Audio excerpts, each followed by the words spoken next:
Everybody, welcome into the Beehive. I'm your host, TheBee LLC, and this is where we stack precious metals like it's pollen and nectar.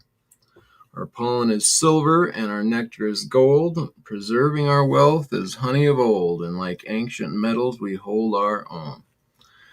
And today,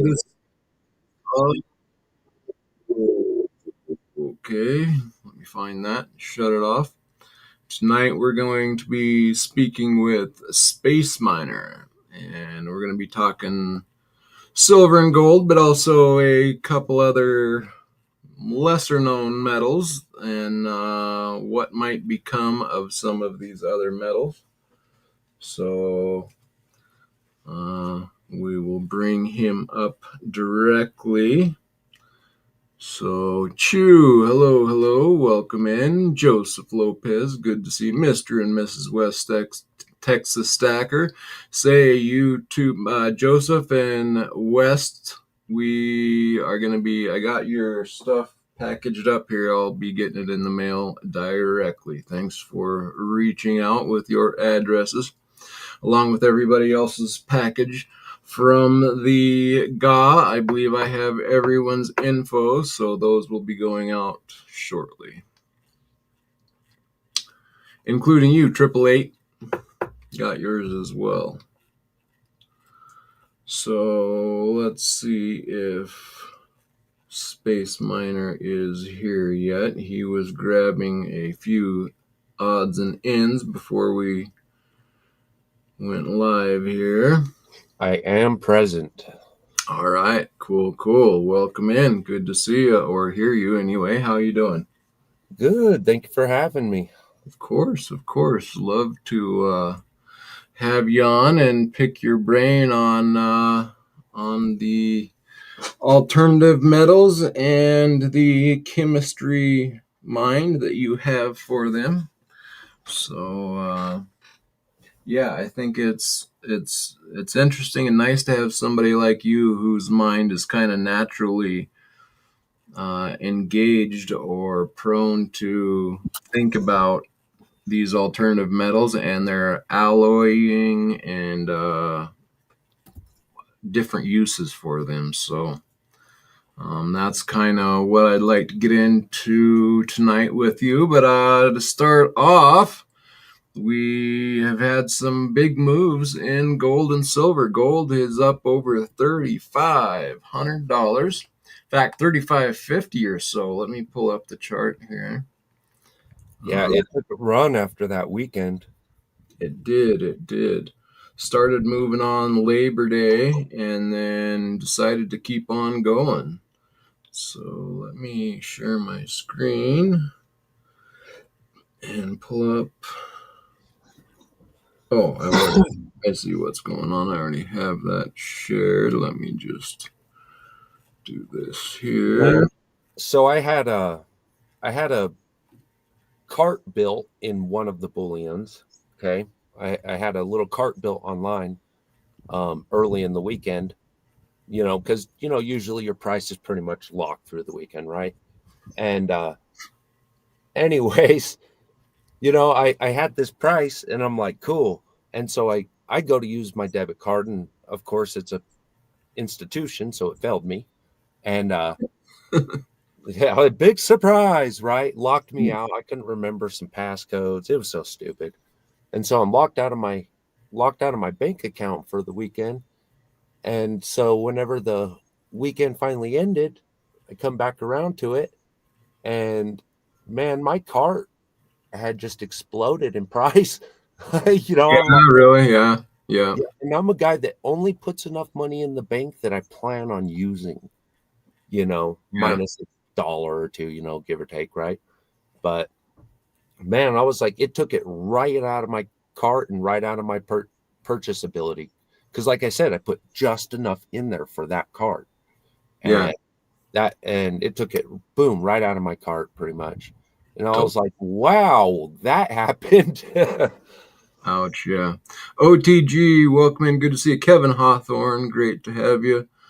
And okay, so here we have gold that is doing well, 3,542.63. However, I want to point out that even though this is all of the talk is on gold, it year to date is 43.17. And now let's go look at silver. And the silver 40.85, woo, it's taken back up again. Year to date is 45.48. So silver is still outperforming gold, even though gold gets all the headlines. So Now, before we run away from those charts, can we take a moment just to look at our chart? This is USD. Now yeah, watch, go change your currency up and look at this in a different currency. go to euro. Ha, you're not allowed to exchange. Right, it's thinking hard here. Okay, here we go. Yeah, I just wanted everybody to take a moment to notice the difference in charts, you know. Yeah, let's see what British pounds does. 30. Yeah. You know, that Yeah, looks go ahead. I was going to say, there's some minute differences, but that almost looks like silver is actually the primary driver, you Yeah, know, is yeah, is kind of what I'm seeing in this. yeah, I like to compare them against other currencies just to make sure it's not just our nation, you yeah. know, but it seems to be doing the same. Yeah, well, since we're looking at these charts and talking different currencies, one thing that is interesting is osmium is one metal that is not priced in US dollars. It's actually priced in euros. And euros have been gaining in strength a bit on the dollar. So when you're looking at the osmium price has just exploded in the dollar, it hasn't quite exploded like that in the euro, although it's still doing very well. So, but Well, yeah, interesting nonetheless to pay attention to that. yeah, I just like to peruse that. Yeah, so silver is 40.85. It was almost nearing 42 earlier in the day. We got up to 41.50. And this is, so when I'm over here at Bullion by Post, 41.58, you can always add probably a good 20-30 cents. If you go over and look at the same price on AppMex, it's going to be 41.80 or something like that will be the high. So, but I like to look at this bullion by post because it seems to catch more of the intricate bids, like whereas AppMex has much more of a rounded and it moves at a slower pace. This bullion by post will catch more of the buy and sell or something, and it's much more volatile, but yet it's always usually a good 20 cents under, except for the spikes under the other. Yeah, if they trim if they set their marking points like within a certain spread, it could appear as a more stable chart, Yeah, inspire confidence, and keep people from freaking out and stuff, yeah, 'cause and, I don't think most people really like right, unless you're an active trader, then you know dang well. right, right. But that spread can be quite distinct on some days, you Yeah, know, yeah, and and it's not exactly, spot is just it's the price between. It's just a middle ground. It's just something to reflect the middle ground. That somewhere in between here you could potentially have a better bid or buy. right. That's all it means. You know. Mr. and Mrs. says, I think that they are trying to price out the middle class on metals. That's for sure. And keep it out of the news and let it slowly move up behind closed doors. And then suddenly it'll be unaffordium and unobtainium. So I agree with you on that one. Uh, Yeah, it kind of seems like, well, you know, On the grand scale, yes. But on the lesser, see, all they need to do to implement that kind of an idea, right, is somebody at the top's got to say this way or that way, right? But after that, it's just natural that it would happen, that we would eventually be outclassed because at the end of the day, they got us running on the products and not running on the materials that build the products. These Right. economies are driven by putting these materials together. But when materials stop getting put together, i.e., industries shutting down or moving, then where else do you go? You're going back down to the materials themselves. Yep. Yeah. Yep. Yeah, that's what I was just thinking today. I was looking at um I was on AppMax and they have a little portfolio tool that shows you that they're tracking all of your purchases. And so I was looking at that and it, like my portfolio is like double. It shows you the amount that you've actually spent in the metal and then the value of the metal if you were to sell right now. And it's like doubled, what I put into it. Um so yeah, now I forget what I was going to say about that, but that's pretty interesting. And oh yeah, it's that if you weren't investing at all, like it's nice to look at that investment and see, okay, I've doubled my value on the money that I've put into it. But then it makes you think about, like, for the people who don't understand what's going on and the mechanism behind it, and you're just watching your dollar value go down, and all of the things that you're buying, groceries and all your other expenses and electricity and heating, all of your stuff is just skyrocketing in price. That's got to be a very depressing and scary thing.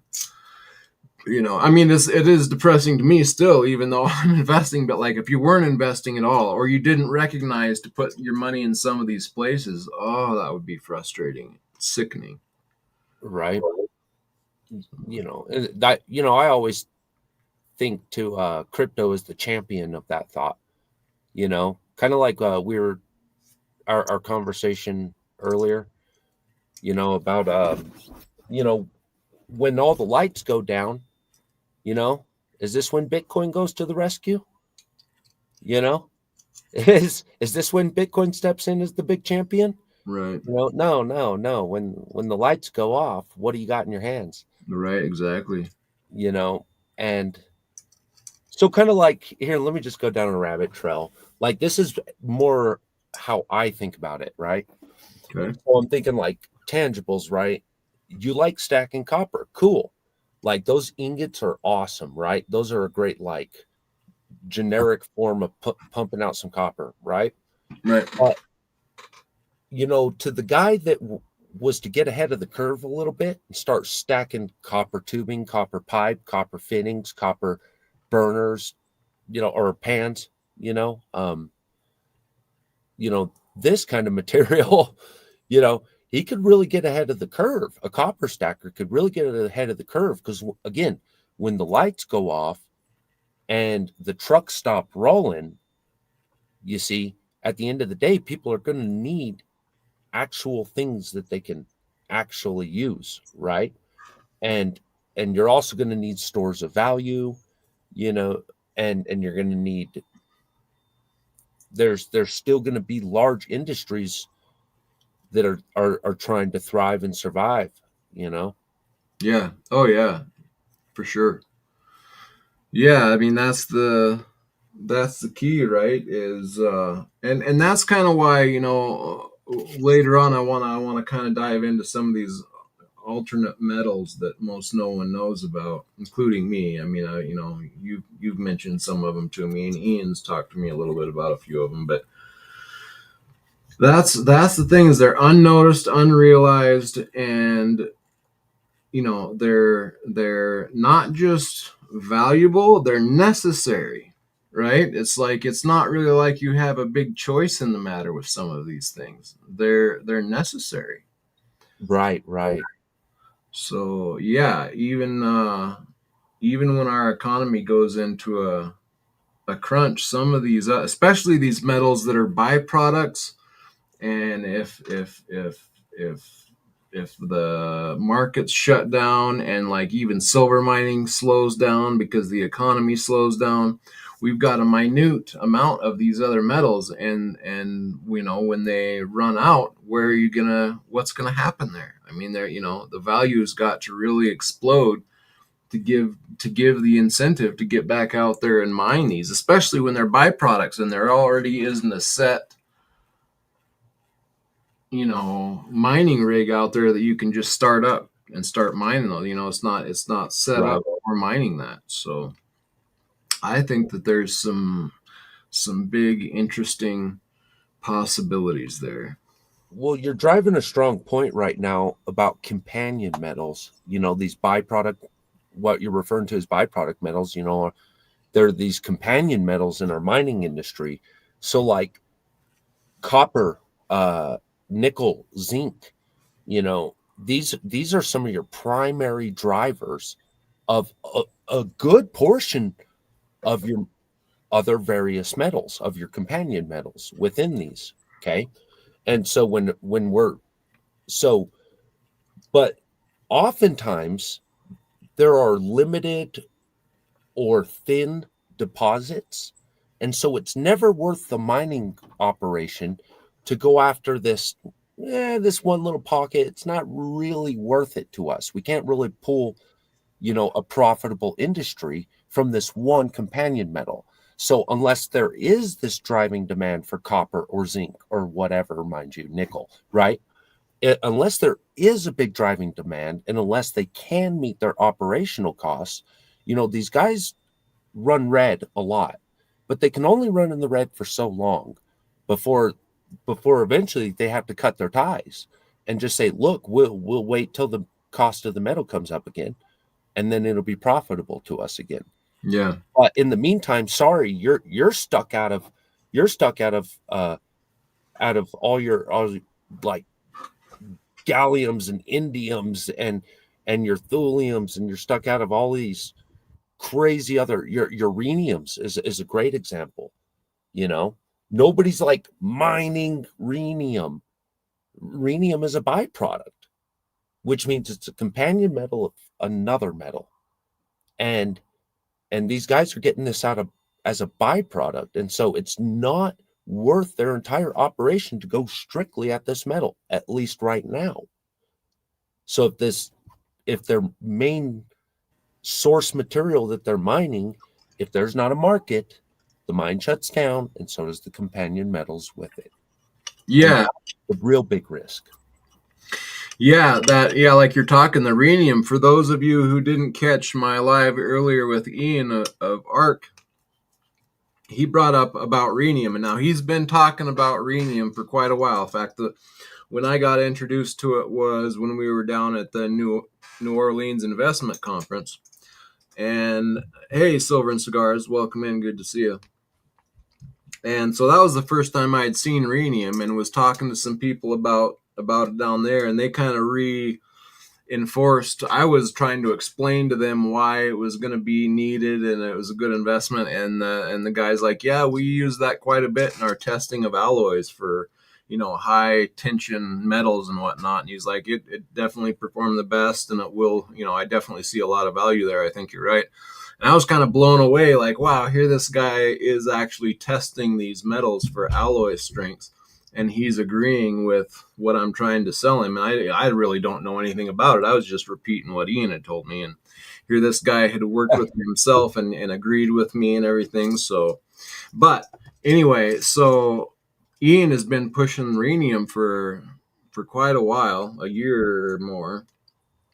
And just in our last live, he was talking and said that um, the U.S. has just came out and said that they need to find a supply of uranium, and they're out on the market looking for it, and they can't find what they need. And uh, that's now made public knowledge. And here Ian is now, he talked to his dealer, and he put in an order and got a little bit more, but his dealer told him that he probably wouldn't be able to sell him anymore in the future because of this.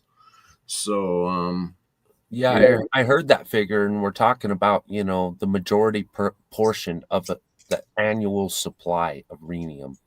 And mind you, when he's talking about the annual supply, this is what's even crazier. When he's talking about the annual supply, a good portion of that annual supply, in fact, if not the majority of it, is actually in recycled rhenium. This is rhenium that we've desperately recovered, you know, and like meticulously recovered. In fact, that's one of the like in a jet crash, one of the primary things they're going after like right away is like we got to recover every scrap of rhenium that's out there because it's that valuable to them to have that at their disposal. And you have to have enough fresh rhenium coming in to dope your recycled rhenium, to have good composure of your metal. And so it's that's interesting. Yeah, he was saying it was you or him that was saying you have to have fresh metal along with the recycled to keep its values or whatever its capabilities, I guess. Stacking Surfer, welcome in. Good to see you. Hope you're doing well. So yeah, was that you or him that was telling me about that? You understand that as well to be the case that even if you're recycling it, you still need some fresh to keep its. yeah, and that goes with a lot of them. I wouldn't speak authoritatively on this matter, but I assume it has something to do with like, the electron exchange and stuff. You got to get a certain amount of energy back into it, into the metal itself. Yeah, If it's been being depleted of energy, yeah, then it's breaking down, right? Returning to lead. So, yeah, I mean, that's the principle here, but so that I sure. imagine it's something like that, and it might have to do with a amount of like collective impurity as well, you know. And so that would be my guess on in the matter. Yeah, so Stacking Surfer says, at what price does silver start getting recycled? And I think they're already recycling it, but just not on a large scale. Yeah, at what price do they start firing up more facilities for it? Indeed, probably soon, because I mean it's really starting to take off a little bit. I remember them having a facility, and I know that they're talking about doing more, and they haven't because it wasn't high enough yet. But I know there was already facilities running at $20. So here we are, a little over 40. So they're probably $50. They'll probably start firing up some more. But yeah, I mean it's not going to be enough. I mean, people have done the figures on the recycling as well, and it's not like it covers the deficit, with no problem just from more recycling. So unless they get really serious about it, and then what are we doing? Going back into our landfills, and how high will it have to get before you can separate all of the trash out, to find to find the little bits and pieces of silver in there. So yeah, I don't know. It's a good question. Yeah, and I want to just tell Surfer. He says it's to activate the metal covalent bonds, I believe, and he's right. And this is what I'm talking about with that returning the energy back into it. Um, so I just wanted to say, he's right on the money with that. Cool. So, Cool. but that is important when you're talking. It's important that we understand that even though we might not know what the entire process is, it's that we understand that these processes do exist and these demands do exist. Because when we're talking about ultra rare and ultra critical metals, like rhenium as an example, rhenium probably has a ratio of like, shoot, I don't know, what are they doing? Like 28,000 tons a year in gold annually compared to 50 tons in rhenium? What kind of ratio is that? You see what I'm saying? And we're not talking about natural occurrence ratios. We're talking about production ratio. Because at the end of the day, that's kind of what matters, you know? And that's so when you start talking about recycling and stuff, that's a huge part of the industry that is accounted for, and a huge part of the price that's also accounted for. And that's why they'll give you lesser prices for the return metal, because oftentimes they got to process it, all over again from scratch, regardless of what state you return it in. So, Hmm. Let's see. Total gold supply in 2023. Recycling both posted and growth. Annual mine supply product increased 1%, although remained just below 2018's record high. So 2018 they had the most mine. 190 ton. Full year. 190 ton. Yeah, total supply 2022 4,751 tons. 2023 was 4,898 tons. Mine production was 3,624 in 2022. So So, we're already talking about ultra rare. yeah, recycled gold was 1,140 tons. Let's see what we have for silver. And a lot of gold mines are target gold, you know, compared to rhenium. Again, back to that distinction in your metals about like how they're recovered. You know, it's rhenium being a companion metal, you know, and so again, we got to look where do these metals come from, and and when we're trying to understand, how critical are they about to be, what's our likelihood of recovering that annual recovery, kind of like Ian was talking about, we're at peak oil. Well, we could be at peak many other metals. Yeah. Oh, I think we've passed. Well, I don't know if I should say peak, but we've surpassed, probably even peak on the silver supply. I mean, maybe if it gets higher and we dedicate in on silver mining specifically, as opposed to being a byproduct, but we've definitely already accessed all of our big, epithermal, as they say, close to the top surface, which is the thing about silver is it's supposed to be an epithermal metal. There's more of it at the surface level of the earth. And so all those big surface level supplies have been found and mined out. So yeah, we should probably be there on silver, I would think. Yeah, and what we have found, we are years and years and years of development. Like Surfer was making a really good point again. Thank you, Surfer. You're on topic. And is that these exploratory operations, where they're finding these futures in gold, they like one there's one mine in Mexico, for example, that we both visited with this mine, remember, at the New Orleans conference. And this one particular mine, they were talking about 10 to 15-year development, Yep. Yep. Yeah, just to start pulling dirt off the ground. yep.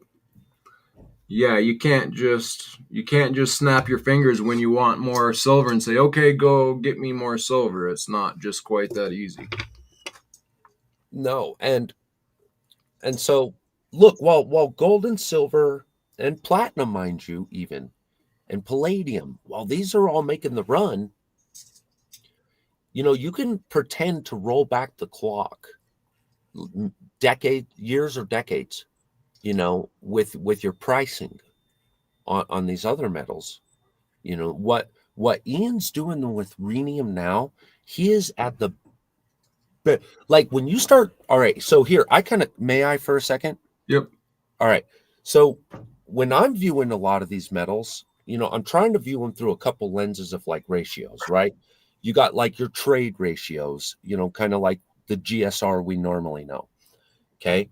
And But we've also got um, natural occurrence ratios. Okay. How much of this even exists? But you can't strictly go off of natural occurrence as like a bare minimum rarity, right? Because that doesn't completely drive the price. But when you start looking at recovery and production, you know, all of a sudden you could have something that's actually like your rare earths, as an example. Rare earths are everywhere, but having enough of them in a concentration in one spot, and you still got to move 1 million pounds of dirt to get it, you know, Yep. you end up with very little production. And so your production ratio is pretty important. And then the last lens I like to apply is your consumption ratio. Like, how much of it do they need and how badly do they need it? You know, Right. and so it can be really tough to weigh these out with like blanket statements, any of these more strategic metals. Yeah. But but what you're but I think we're right at the brink of an era of seeing these critical metals, these rare earths, and just a whole variety of metals about to explode because most of them we don't produce. We're not mining for, Mm-hmm. which means we're dependent on the world, which means it's going to be dependent on our cooperation with the world on what the price of those are going to be. So Yep. use your imagination. Right. I think you could roll your purchasing clock back, let's just say safely a decade. It'd be like buying gold a decade ago, or more, you know, because we still need these. Yep. End of story. Yeah, so here's some stats. This is on just domestic, but domestic production and use. In 2024, U.S. mines produced approximately 1,100 tons of silver with an estimated value of $960 million. Silver was produced at 4 silver mines as a byproduct or co-product from 31 domestic base and precious metal operations. Silver was produced in 12 states, and Alaska continued as the country's leading silver producing state, followed by Idaho. Uh, Go Idaho.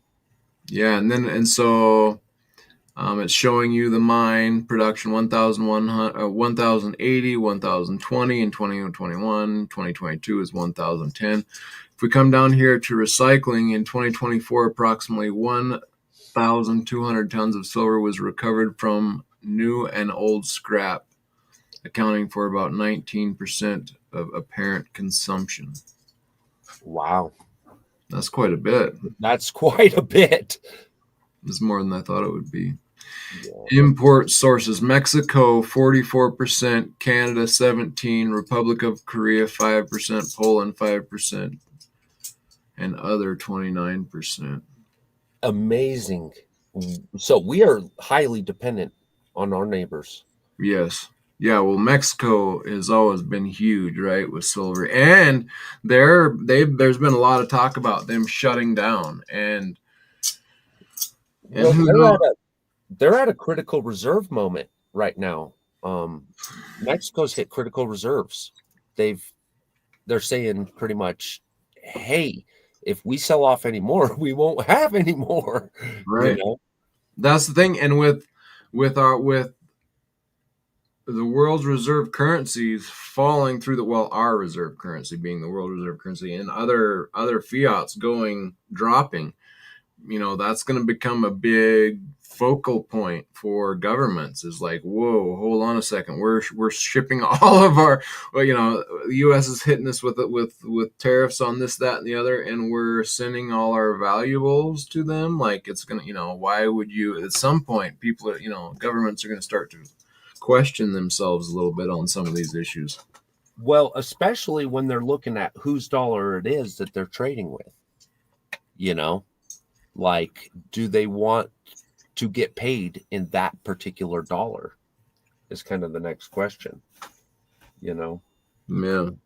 and right now, if you're a country wanting to deal with us and our dollar, you got to know that you better work quick. You know, whatever you're going to do, you better do it quickly. You better be in and out, because if not, you're when you're talking about millions and billions and trillions of dollars, that nations are exchanging amongst themselves. Hmm. I mean, dude, even 1% one 1% deflation of their money is a pretty big hit. Right. Yeah, Silverboy Blues here is talking about platinum and palladium and them being used in vehicles, and it says it doesn't help that platinum is mostly from South Africa and palladium mostly from Russia. And too bad there's not more locations out there. Yeah, I think we have a little bit of platinum, but palladium not that I know of. And yeah, platinum, like you say, mostly South Africa, and platinum in Russia as well. So South Africa and Russia are big on those other metals, and Yeah, things like South Africa osmium. is like 60 or more percent of the world supply. Africa. Sorry, go ahead. No, yep, no, yeah. OTG says rumors of super low Mexican mintages for 2025. I heard that as well, OTG. So yeah, and it's been getting weird. Like the silver coins get released really late in the year, and it seems like they're going down and down in mintages. So yeah, it'll be interesting to see. Yeah. I think platinum, I think this is if you look at any of the platinum charts, you're going to see that I think we're kind of building onto a new floor with platinum as people are just like hopping on the bandwagon. Oh yeah, platinum's in my opinion, is a good. It was a great investment at 1,000. I've been trying to get people into that for a while. Yeah, I And I it I still is still a good see value. platinum exceeding gold, you know. Yeah, well, it was higher than gold, right? I mean, it was valued for a long time, higher than gold. A platinum record was better than a gold record, and now here we are at half the value, and that under that, and we should. It wouldn't surprise me if that reverts back to platinum being more valuable than gold. It might take a minute, but Well, remember, every time a country drops off the map in their production, right? A major contributor. So, like, let's just say that there was some country up in the north, right, that just so happened to be pretty low on resources that they weren't able to continually mine and produce, right? And let's just say that one particular country might have or be producing up to 15 or 20% of the supply of platinum, and they just stop producing. Well, how's that going to affect the rest of the, how's the rest of the economy going to bear that burden? yeah, And that's kind of what we're starting to look at in a couple of these regions, like one particular region in the north, one particular region in the south. Both of them happen to be in some high conflict times. And so it's going to naturally affect their operational costs and their operational timing, and the world's got to bear that burden. You're either going to take it or you're not. You either want it or you don't. right, And so if we lose 15 or 20% of our, available product because we're not happy with our neighbor, right, what did I used to say? If your buddy the dealer ain't your buddy anymore, do you still think you're getting a deal from your buddy the dealer? right. Yep. Yes. Silver already being in a deficit, and Mexico being very questionable whether they're going to remain mining, let alone whether they're going to give us their mining supply. So yeah, And Canada's got a big old bird flying for us right now. They're not real happy with us either. right.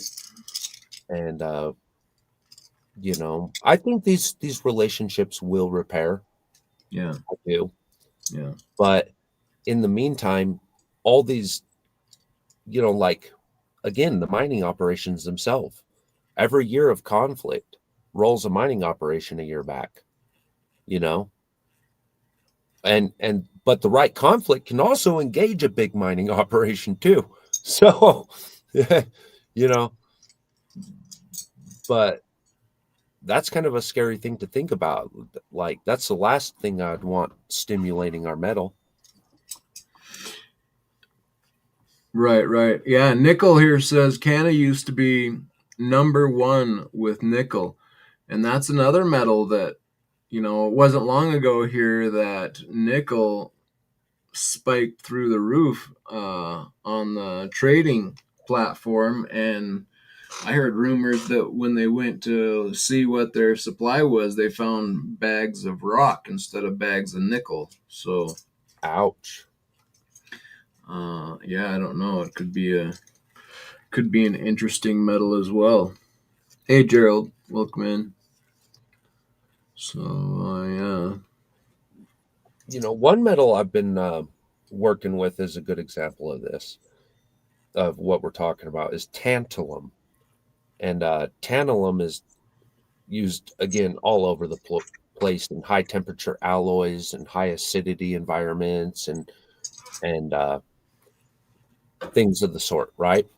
Well, anyways, tantalum, we don't produce tantalum.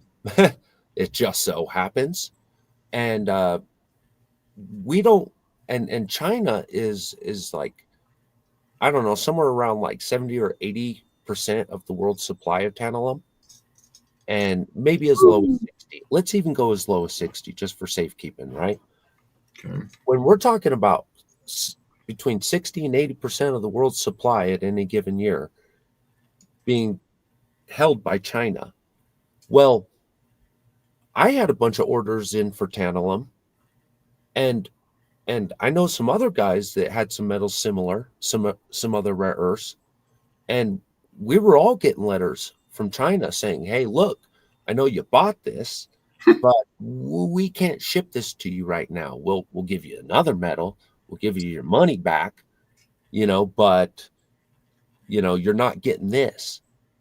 And we were straight cut off there for a minute.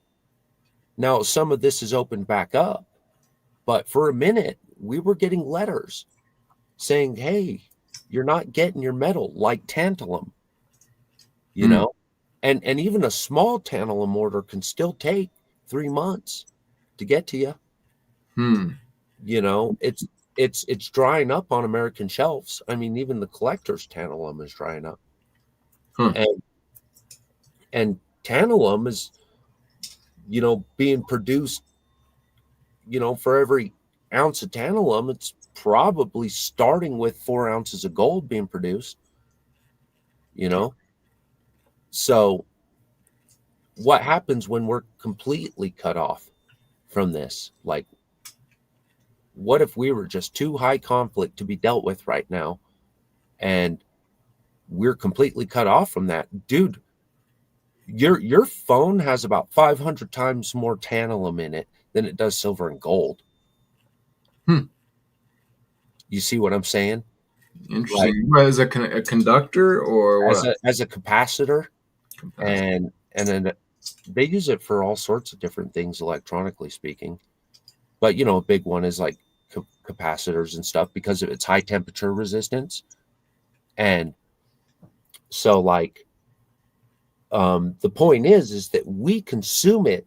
You can start saying, in a manner of speaking, electronically, we consume it at 500 times the rate of silver and gold. So when I hear people panicking about, you know, uh, the PV industry, the photovoltaic industry, right?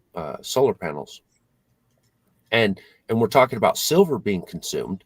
Well, we're also talking about things like, um, uh, uh, oh my word, it is escaping me. Um, Not yttrium, not thulium, tellurium. Excuse me. We're talking about, like, one of the primary reasons for tellurium is in photovoltaics, and it's used alongside silver, eh, as one of the layers. Okay. So it's used. I hear guys worrying about, silver being sucked up in just solar panels, right? Mm-hmm. Hypothetically, you could suck up a lot of silver in solar panels if we went for a massive project. Mm-hmm. And and but what's that do right away to your tellurium? Well, tellurium is coming in at, I don't know, maybe eight, you know, uh, 8 ounces of gold to 1 ounce of tellurium in production every year. Okay. So, and again, tellurium, we're not getting that from America. That's not being produced in America. It's being produced in China. Okay, Tellurium, another one out of China. Very interesting. I wanna talk here. Silverboy Blues was asking um, about premiums, and he was, saying, why are these dealers buying back of spot and this and that. And OTG made a good point, and he said, the smaller the LCS, the larger the spread. And yeah, that's a good point. Um, Buying at these prices, they can't afford to get stuck with it. Got to keep the cash flowing. Yes, that's a good point, OTG Light. And Silverboy Blue says, but a shortfall industrially of the silver you would think would cause a premium, not back of spotlight like that. I know it's not local coin shop's fault, but it's based on what the melters pay and all. Yeah, and that's all true. And he says just confusing to me. Well, you're right, Silverboy Blues. You're actually right about that. And yes, the retail purchaser, amazingly to me, retail in the U.S. it seems to be. I'm trying to choose my words wisely here as to not offend, but we are not very smart in the retail and the metals in America. I have found out, and even in the stacking community, listen to some of the stackers talk about metals and whether they should sell out or not. It's to me it's kind of obvious that they do not understand the mechanism at play right now and the bigger picture of what's going on. But to your point, Silverboy Blues, premiums actually are high right now and are increasing on the like 1,000 ounce bars. And this is, I talked about this before too, how it's ridiculous, but the retail investor is really seems to be not on the right side of things or understanding what's going on. But literally behind the scenes, the big wholesale purchasers and 1,000 ounce bars and refiners are actually have a high premium on them right now, like over $1, when it's usually like just a few cents over, on like 1,000 ounce bars. And right now they're up over $1 and stuff. So it's actually the back end, the big money is starting to have a premium on their products. It's the ridiculous, stupid, uh, common man that does not understand at all what's going on, and they're actually going and selling their silver to the LCS. So it's backwards. It's because we don't understand what's going on. But it's a good point about the premiums. But because we don't know what's going on, is why you shouldn't pay attention to the premium in the retail. And while the premium is dead flat right now in retail, it is a great time to be buying, if you can, and especially on the dips. Like we're probably going to run up here, like we just ran up almost to 42 today. We'll probably fall back to maybe 37, 38, 40. I don't know. We'll probably fall back a ways, but that's just a huge buying opportunity, and especially if you have low premiums. At least, and of course, this is just my opinion. I can always be wrong, but for me, it's just we're just lucky to have that option because of the non understanding in the retail public in America. So, yes, very good observation, Silverboy Blues. It's just that I think here in America, aren't used to this and we're not understanding. We still think it's old America, and we don't realize that this is a failing empire. For me, it's being done purposely from within. That's a big different argument. Some people might feel the other way about that, but it's actually, and it shouldn't be the case, but it's actually the premiums are higher on the back end than they are on the front end, and that's just kind of backwards and wrong. But it's just an opportunity for the average investor, in my opinion. What do you think about that, Space Miner. I think we should look toward the east. Okay, You um, right? Yep. and we can look at them and say, look, they're a little further down the socialism communism trail than we are, right? Pretty safe to say. But we see the results of failing economies, right? We have modern day examples of failing economies, failing fiats, failing dollars. Hmm. And so how are these countries responding? Well, you go look at China. We were talking about the recycling earlier, you know. Um, dude, China's already doing this. They're already like mass recycling, and they don't give a dang about premiums. Yeah, they've Premium been or running. flat, it's what's the price of silver today? How much am I supposed to give you right now for that little chunk of metal? That's all they're asking. Yeah, and And they've been running around for years now, buying up the doré from mines directly instead of going through the market. And they're paying. They're just saying, "Give me the dirty doré. We'll refine it further," and giving an overprice for the doré so that they can take it home and refine it. It tells man, that's an obvious tell right there. right. And so now all fiats and all empires, then they all are destined to collapse. Built on error will fail in error. And so, you know, I think we get a I think we have a really strong preview on how the market is going to respond here. We're behind the times. We're like you were kind of suggesting earlier. We've almost been living it, we've been living this lap of luxury, and let's face it, pants aren't $5 anymore, you Yep. know? And we're still looking for this bargain buy. We're still over here complaining about, a swing of 50% in spot when American Silver Eagles are probably at the lowest premiums they've ever been, Yep. you Yeah. know? 90% too as well. It's being melted and that was what, a year and a half ago. It was almost double the price of spot. It was almost 100% premium on 90%, and now they can't sell it under spot, and they're melting it. I mean, this is just mind-boggling. Wow, silver is going over 42. It's like at an all-time high, except for the one little spike up there. My opinion, dude, is the big buyers and sellers, the big boys up there, they don't have time for premiums right now. That's what Right. I think. I don't Yeah. think they got time for it. They're like, look, we put these big, incredible premiums on here. Sure, we rake in some extra bucks, right? But it's going to delay the market. Shorten the premiums, shorten the market. What do you do when ASCs go, dropping premiums? People buy them up, you know, and you get the metal moving. It's important for these. They understand these basic principles of keeping your money moving.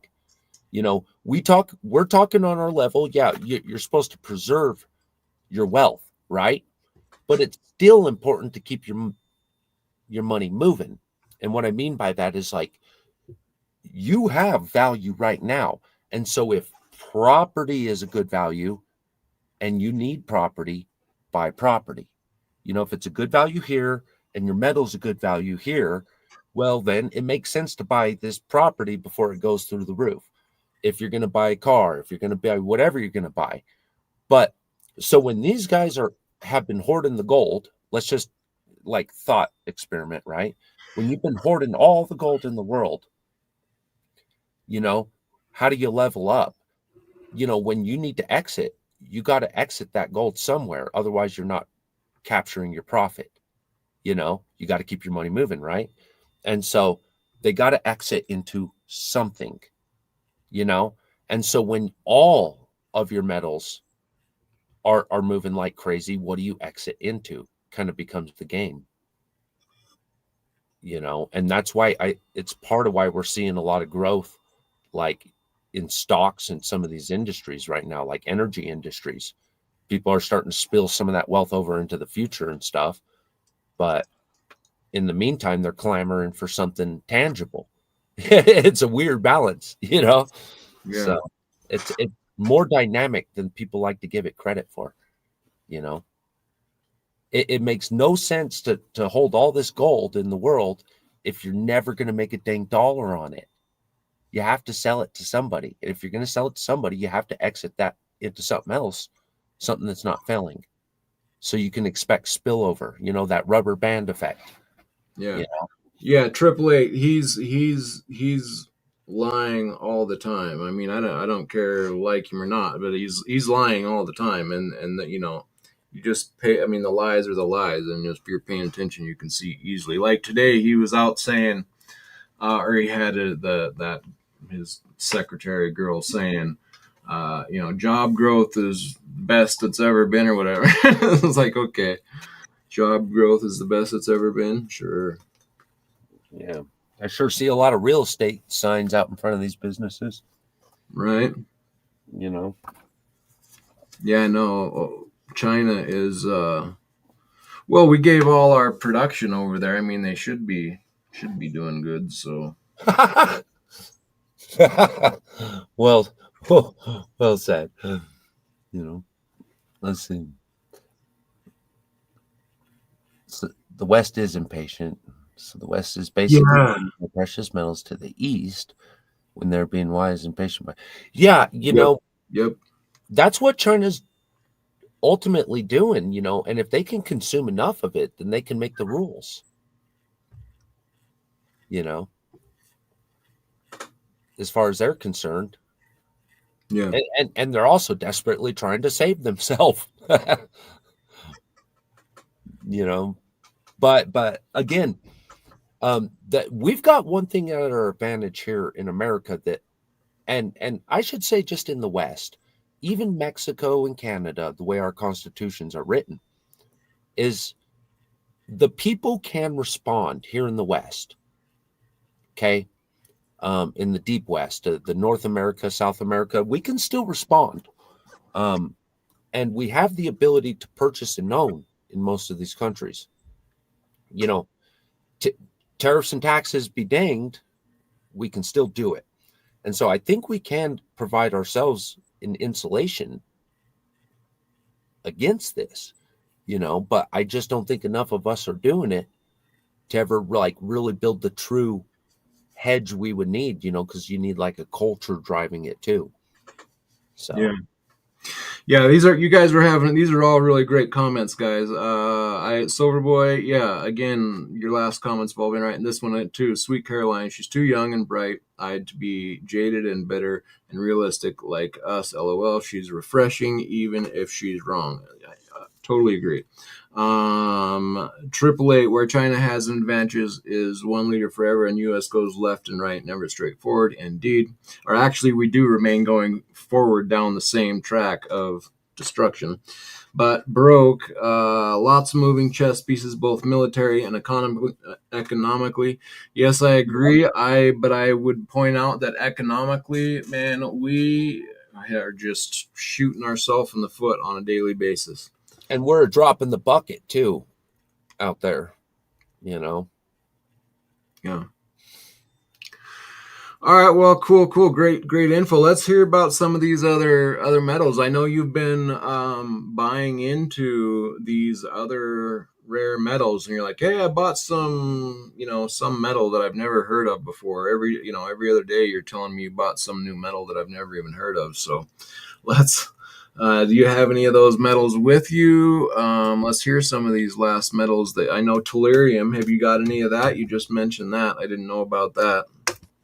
Yeah, I got some small I'd have to go inside and grab the brick of tellurium. It's about That's a half. we.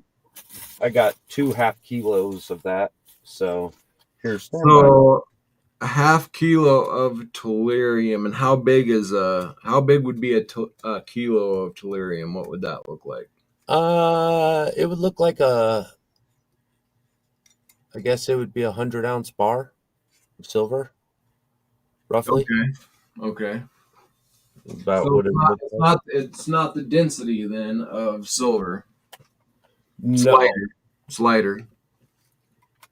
Yeah, it is a much lighter one, but they use it in like I said, the majority of its use comes from like photovoltaic usage, but it also a large portion of it goes into like lasers, like they dope lasers with it to you know increase or decrease wavelengths of light, right? A lot of that is so far beyond me, but this is the essence of what they're using these for, is Okay. so tell you what, stand by 1 second. I want to grab the tellurium so you got an idea, and Okay. then I'll be right back. Okay. Yep.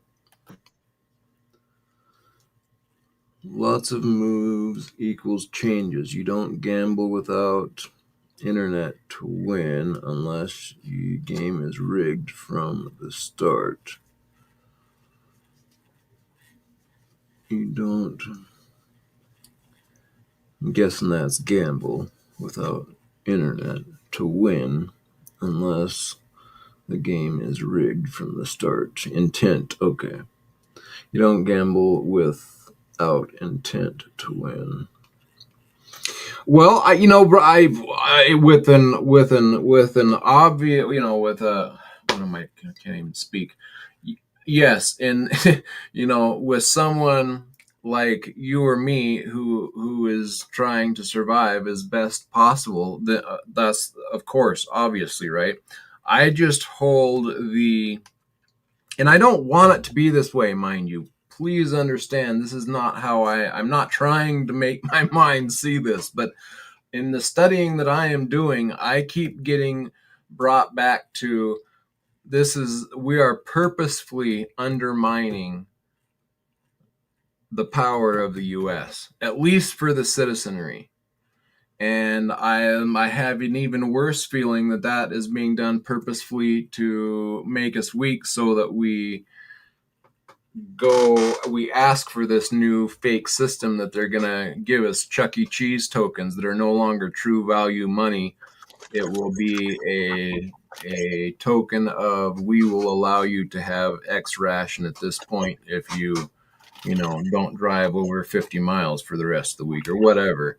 But it to me, they are undermining us purposefully. It just, too many ridiculously dumb things are being done that I can't believe that they would accidentally be that bad. Been rigged since the garden. Oh yeah, okay. My spell check must be made in China. Indeed, good one. Hey Neil. All right, here we go. What do we got here? So this is what is tellurium? Tellurium. Tellurium. I'm sorry. Okay. Tellurium. Tellurium. And this is 1/2 kilo. 1/2 kilo. Okay. It's Yeah. pretty, kind of like silver. It's this form is big old centered block, Yeah. I don't know if you can see those little wave lines. Yeah, I can. I definitely don't want to touch it. It is toxic, Oh, okay. but it'll mostly just make you smell like garlic. Another one of those toxic metals that smell like garlic. That's interesting. Yeah, Tiger it Stacker, is a common welcome in. occurrence. A very common one. Huh. Yeah, here, let me see if I can. Whoa, No, that's way yeah, too good bright. light. It's good light there. That's good. It was fine with that. Yeah, that's fine. That was good. That's cool. Yeah, cool. Interesting. Yeah, so that's tellurium, and Is it that's soft? Like how hard is it? it's a relatively soft, relatively Relatively. It's not silver or osmium, Tiger. It's tellurium. tellurium. Yeah, so New this is a metal. huge. This is a big chunk, man. This is a kind of a lot of tellurium. Like this is way more than your average guy would need. But this is like an industrial size of tellurium. So like, if you were doing like a giant, solar panel project, Yeah. like one of these giant manufacturers of solar panels, Yeah. you'd be getting ingots of these right here. Huh. It would be chunks and chunks. I mean, here, give me this.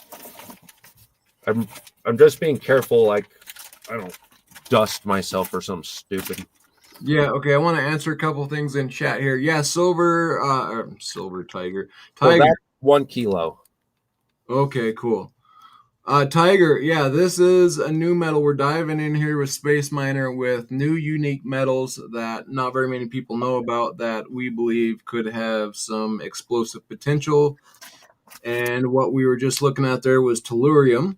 Metal Mobster, which I have not seen in my chat before. Welcome in. Good to see you. Appreciate you being here. He asked, just watch your interview with Ian from Jackson Hole. He mentioned rhenium. How does someone invest in rhenium? So you give Ian a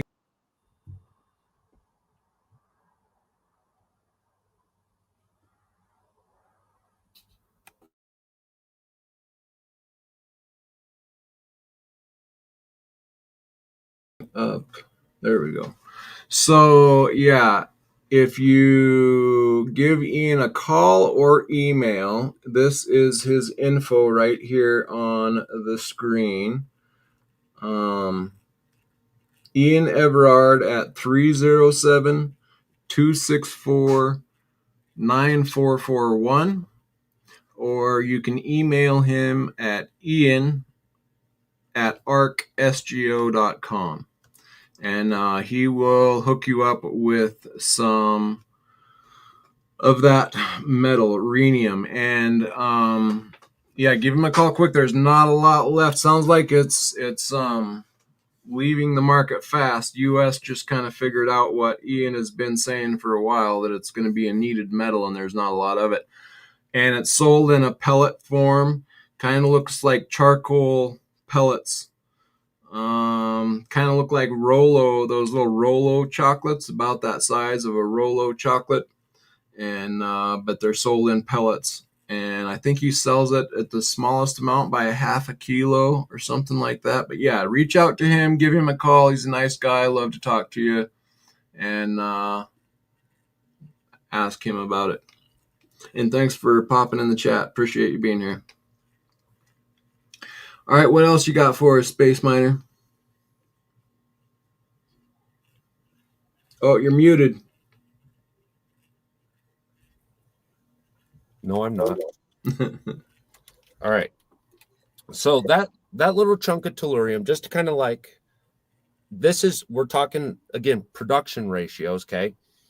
I have all my figures here. So for every 5.7 ounces of gold produced, you're going to get 1 ounce of tellurium. Okay. Now the next one is thulium. Okay. Let's see if I can. I don't know if you're going to really get the quality you deserve. Let me see here. No, you're not really going to get the quality. This is what's called the dendritic form of it. So it's pretty much just crystallized. Okay. But anyways, so that's thulium. And Thulium. that, yeah, thulium, Okay. thulium. And this guy has a production ratio. So for like every ounce of this, you're going to get 72.8 ounces of gold, roughly. This is like based on like 2024 numbers. Okay. So 72.8 ounces of gold for every ounce of this. It takes about 1,000,000 pounds of dirt to be moved to produce something like about as big as like a small hockey puck. Oh, okay. Or like a McDonald's burger patty or something. So Okay. Hold that thought 1 minute.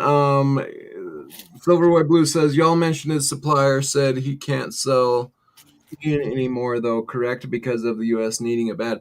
Yeah, that's what he was just saying in that last interview I did with him, is that yeah, although he's been trying to sell it and mentioning it to people for over a year now, the US just came out publicly and said that they're looking to buy X amount and that they couldn't really buy it and they couldn't find it. And so that's what we've been talking about for a while. And his supply, he just talked to his supplier and bought a little bit more, and his supplier said it would probably be the last time he could sell him any because of this. So yeah, it might be going fast, so it might be a good time to reach out to him.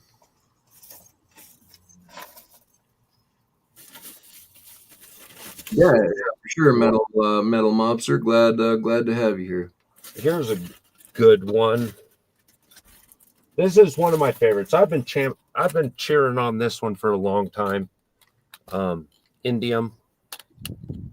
Yeah, okay. Yeah, I've seen now you showed me that before, but yeah, let's hear about that again. What makes you excited about indium? Indium, it's about in production, it's about 5 times more rare than gold in production. So about 5 ounces of gold to the ounce of indium produced. Okay. This one is extremely accessible via price. Like right now, you could probably pick up a kilo for 800 to 1,000 right now of indium. Okay. And but indium has like a natural occurrence rarity of somewhere probably close to like 20 times more rare than gold or more. Um, and so kind of like how we were discussing like peak oil, peak gold, peak silver. Um, you know, metals like indium, which again, companion metals, um, man, these take a hit real quick. Okay. These guys can move drastically, and indium is is probably used 500 times, probably maybe even 1,000 times consumption rate of gold, because it's used in everything. I mean, they use this stuff in everything from like gaskets to silicone to, Oh, that's that. Okay, that's that metal that can be melted down and will seal holes, and like for gaskets it's used for sealing holes that would for liquid to escape out of. So it's used in gaskets you were even talking. yeah, yeah, they use it in like ring gaskets, and they use it in like liquid gaskets. Like you use it as like a liquid gasket maker. They use it in like gallium mixtures, which is like gallium indium, which creates, they used to use a type of a gallistan, which was indium gallium tin. Um, they used to use that in like thermometers and stuff.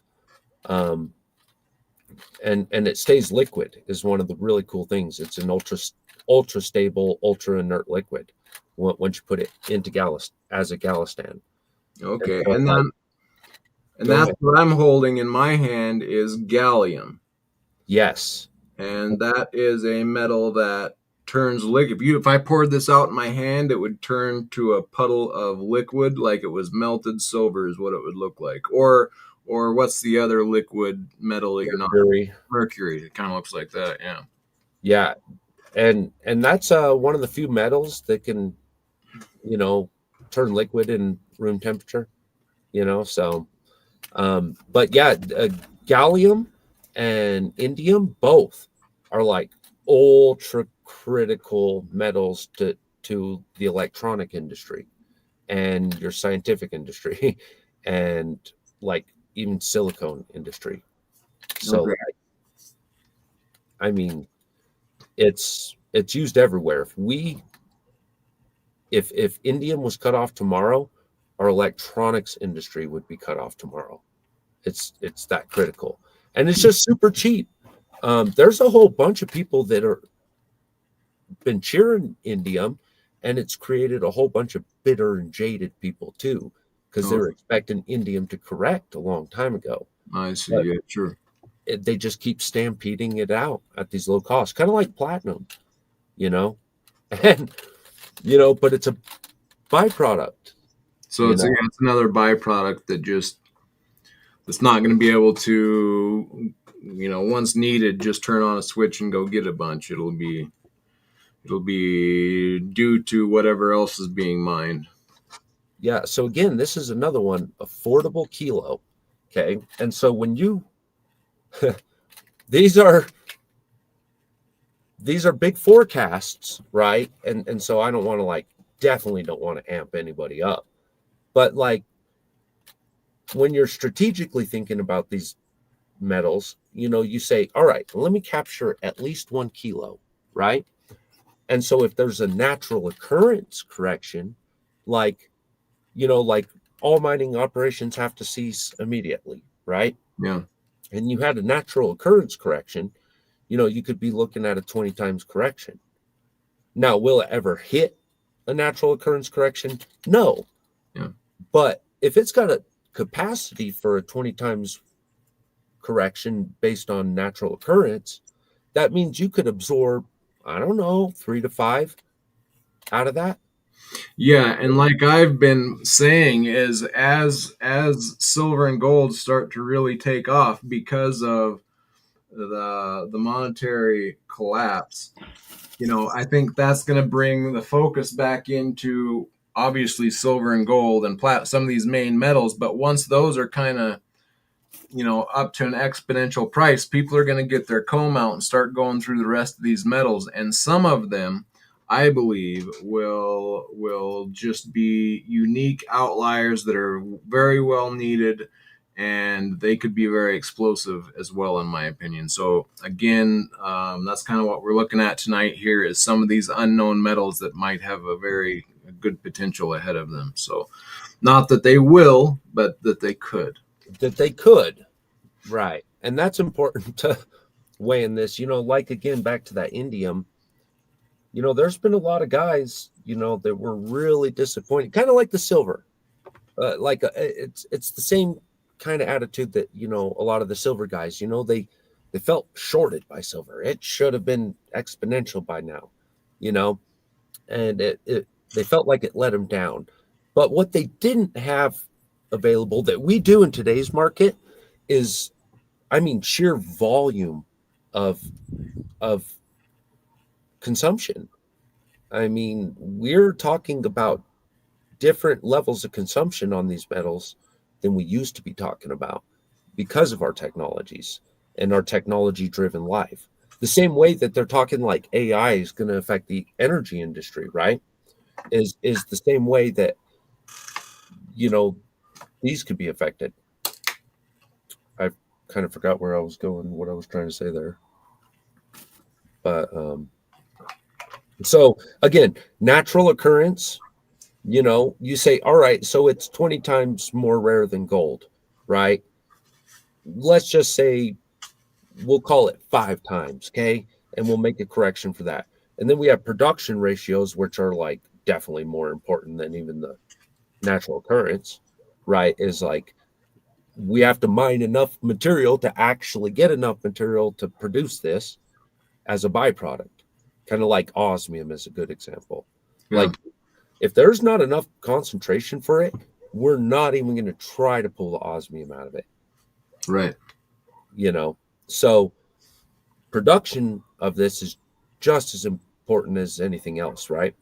And so you start looking at production ratios like the tellurium, 1 to 5.7 gold, right?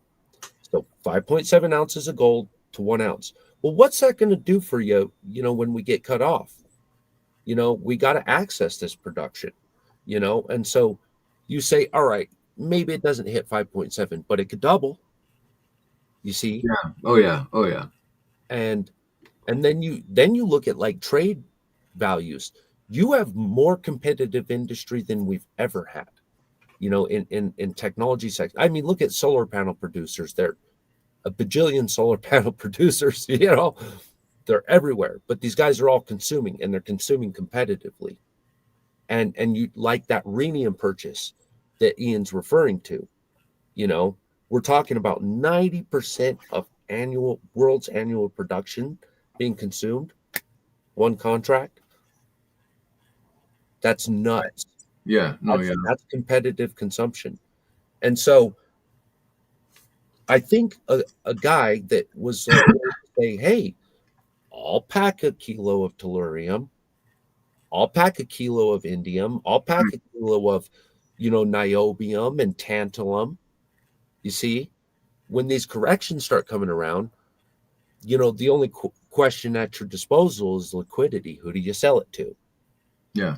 You know, and Yeah. so you got to create a certain amount of margin to make sure that you can still capture and profit and Right. take any hit they want to deliver. But Right. that's easy to do.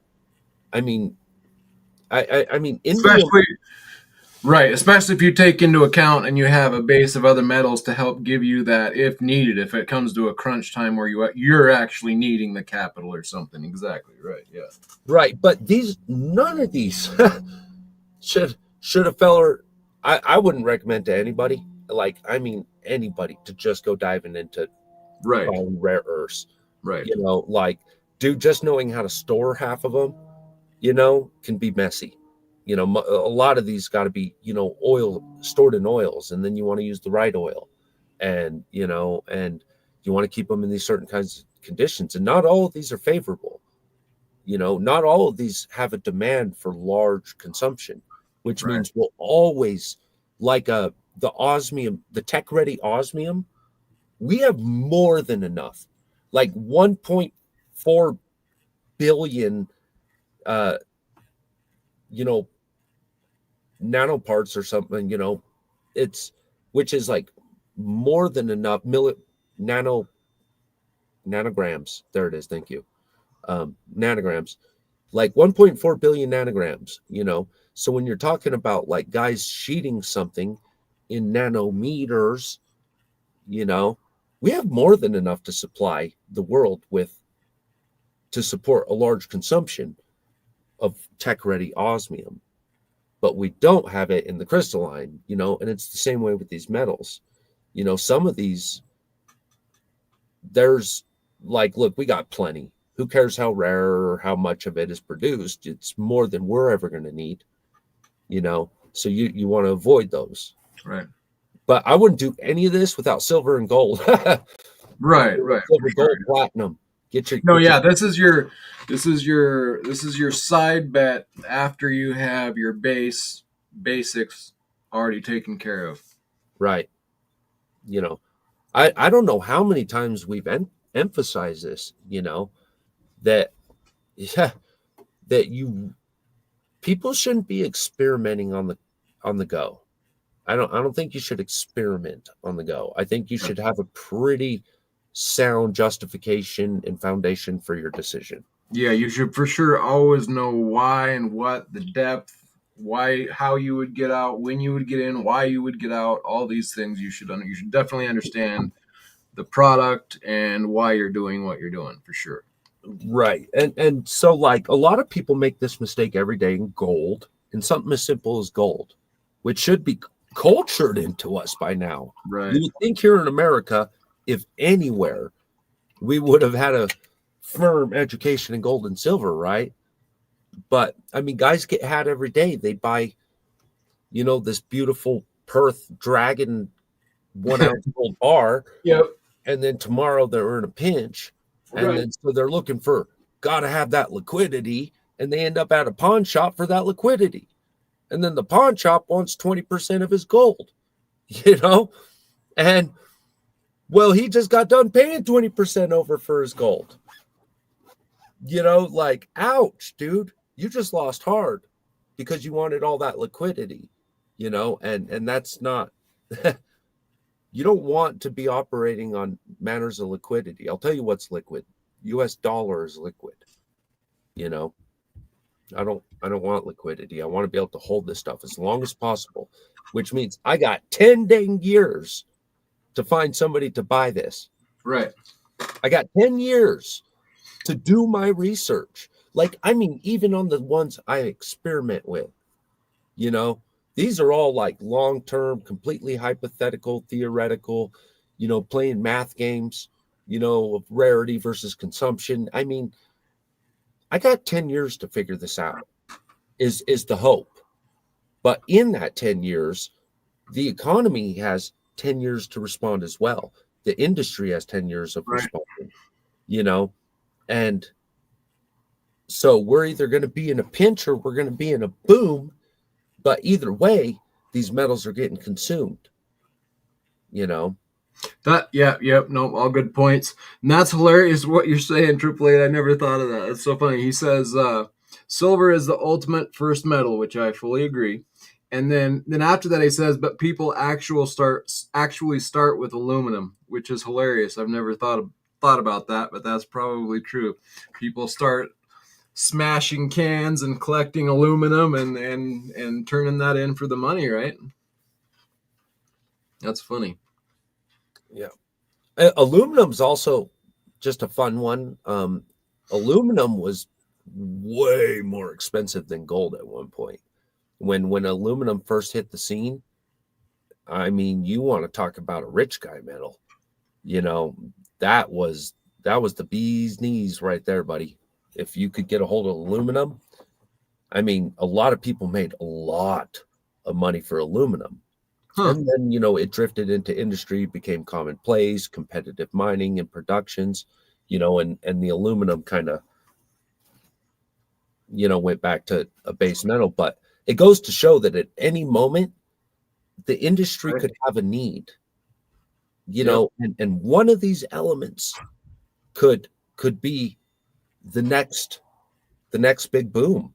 I mean, they're talking about osmium as the next silicon, excuse me, Silicon, yeah. next silicon. I was talking about silicone earlier, but you know, using osmium is the next like silicon. You know, this having to do with like its orbitals and spins and its ability to stay composed and you know background radiation. You know, its density can help resist background radiation and blah blah blah. But Yep.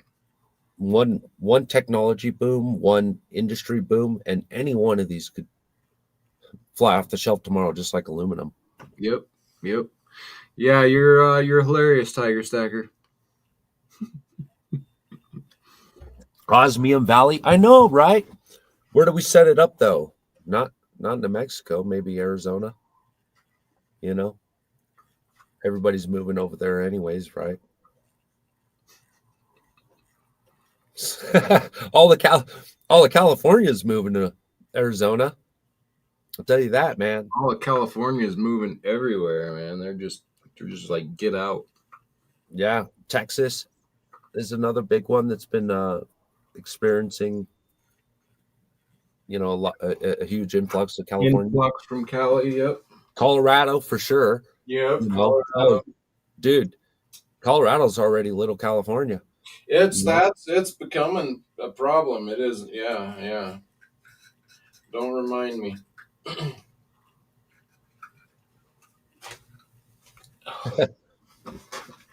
Tiger.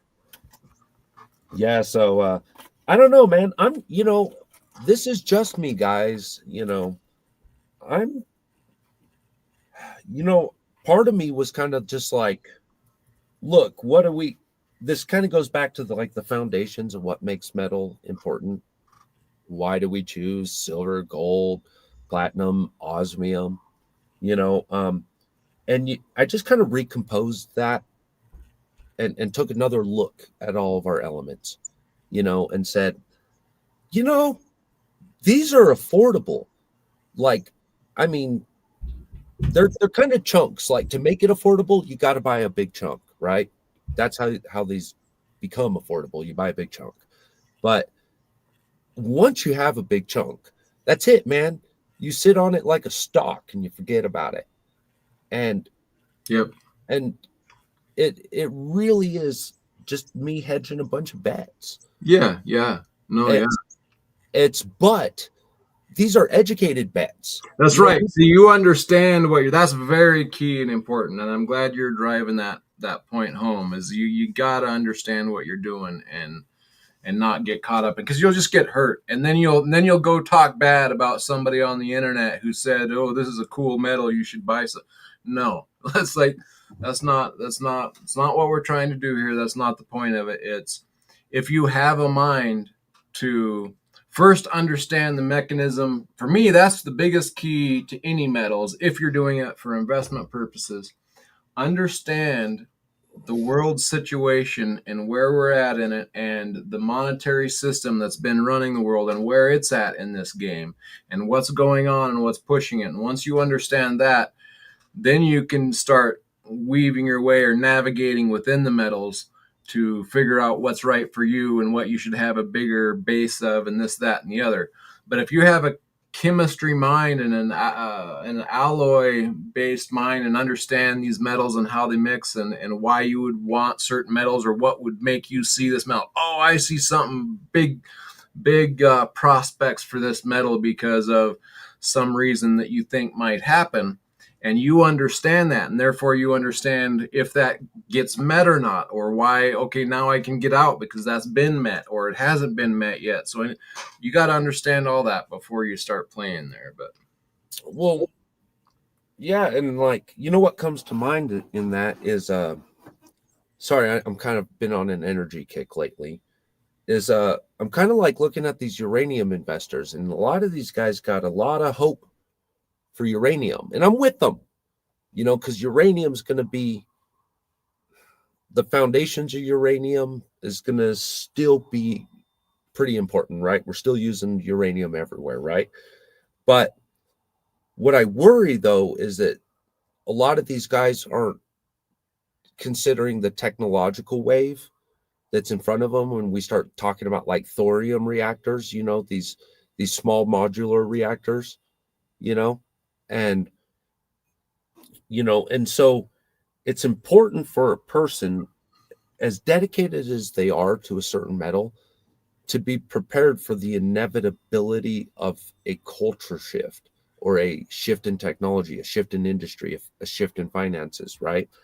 And so, like, you'll always hear me talking about diversity, is diversity is your net, and you got to decide, like we have our monetary metals, right? Silver and gold and platinum, and we're all talking in that language. Okay, that's good. You got to have that because you got to be able to communicate your values, right? But man, there's so much money in front of us, like sitting right in front of us, and exactly, all yeah, these other metals, dude. And Ian is a shining dang example of that. With the rhenium, yep. which was I mean, I clapped for him literally, like, dude, brilliant capture, Yep. brilliant No, capture. I told him the same thing before we went live. I was like, man, you nailed that one to the wall. So, yep. But it's not tomorrow. But or is it?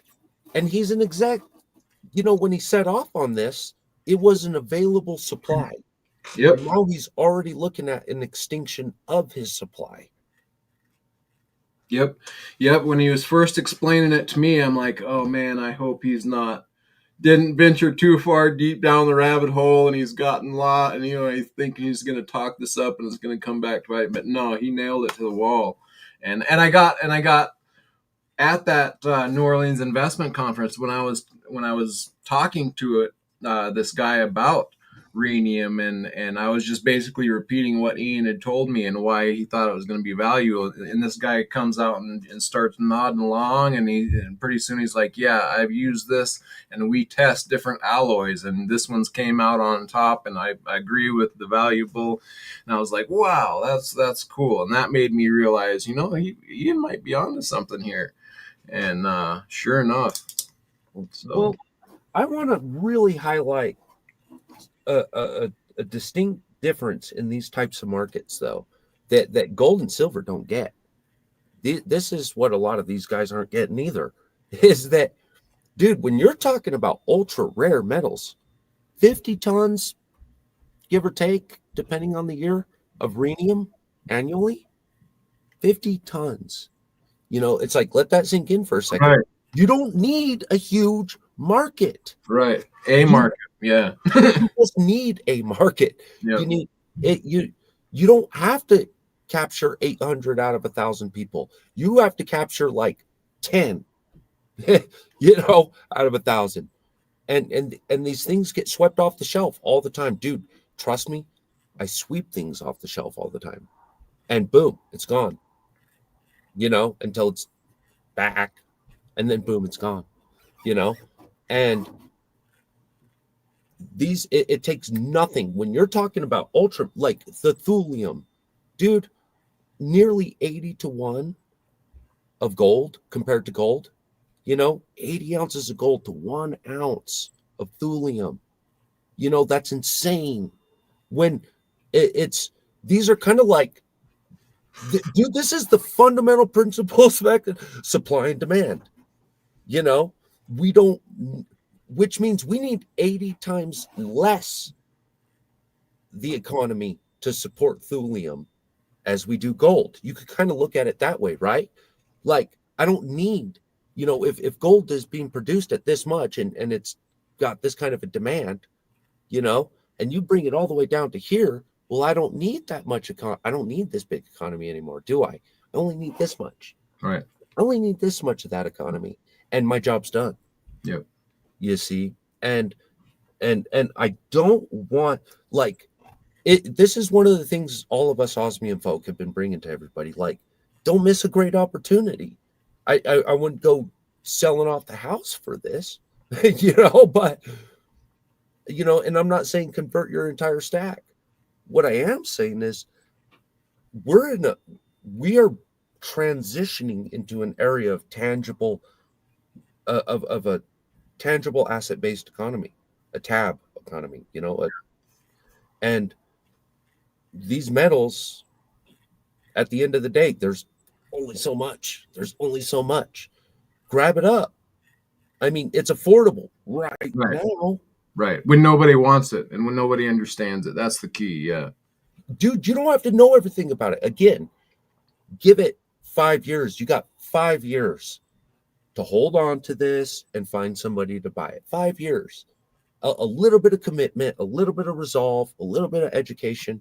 And dude, it's not asking that much for something that could correct double, quadruple, 10 times, 100 times. If thulium or let's just go with tantalum, right? If tantalum had a full-on correction per kilo, we'd be looking at like around 700 grand, probably right under 700 grand monetary correction per kilo. 700 grand per kilo is what it could possibly, if you really stretch them ratios out. Mm-hmm. 700 grand a kilo. I don't need it to correct to 700 grand a kilo. Yeah. I'll take 100 grand a kilo. Thank you very much. Yeah. Yeah. Yeah. Silverboy Blues. I'm gonna have to this is your first comment that I'm gonna have to disagree with here. He says that just like RCA or whoever it was, they couldn't imagine cassette tapes, 8-track CDs, etc. They only knew records and record players. You have to realize technology changes and changes demand. And of course, you're right, actually, but I'm just joking and picking on you. Triple Eight the Great says my dad went from records to cassettes. I can't remember any 8-tracks. And then he says in the flea market, 8-tracks sold faster than CDs. But yeah, actually, what's funny is, so I have rooms full of records. I'm a DJ, and there was a time when digital came onto the scene at first, and I bought out a few of my DJ friends who we all played records and mixed records. And when the digital came onto the scene, they wanted out of them. They were selling me their collections at dirt cheap prices. I'm like, oh no, you need more than that. And they're like, no, I'm happy just to get that. And now records have just exploded. I don't know which has performed better investment wise for me, silver or records. Probably right now, records. I mean, they have just exploded in value. So, yeah, I just thought since you were talking about it, I thought I would bring that out.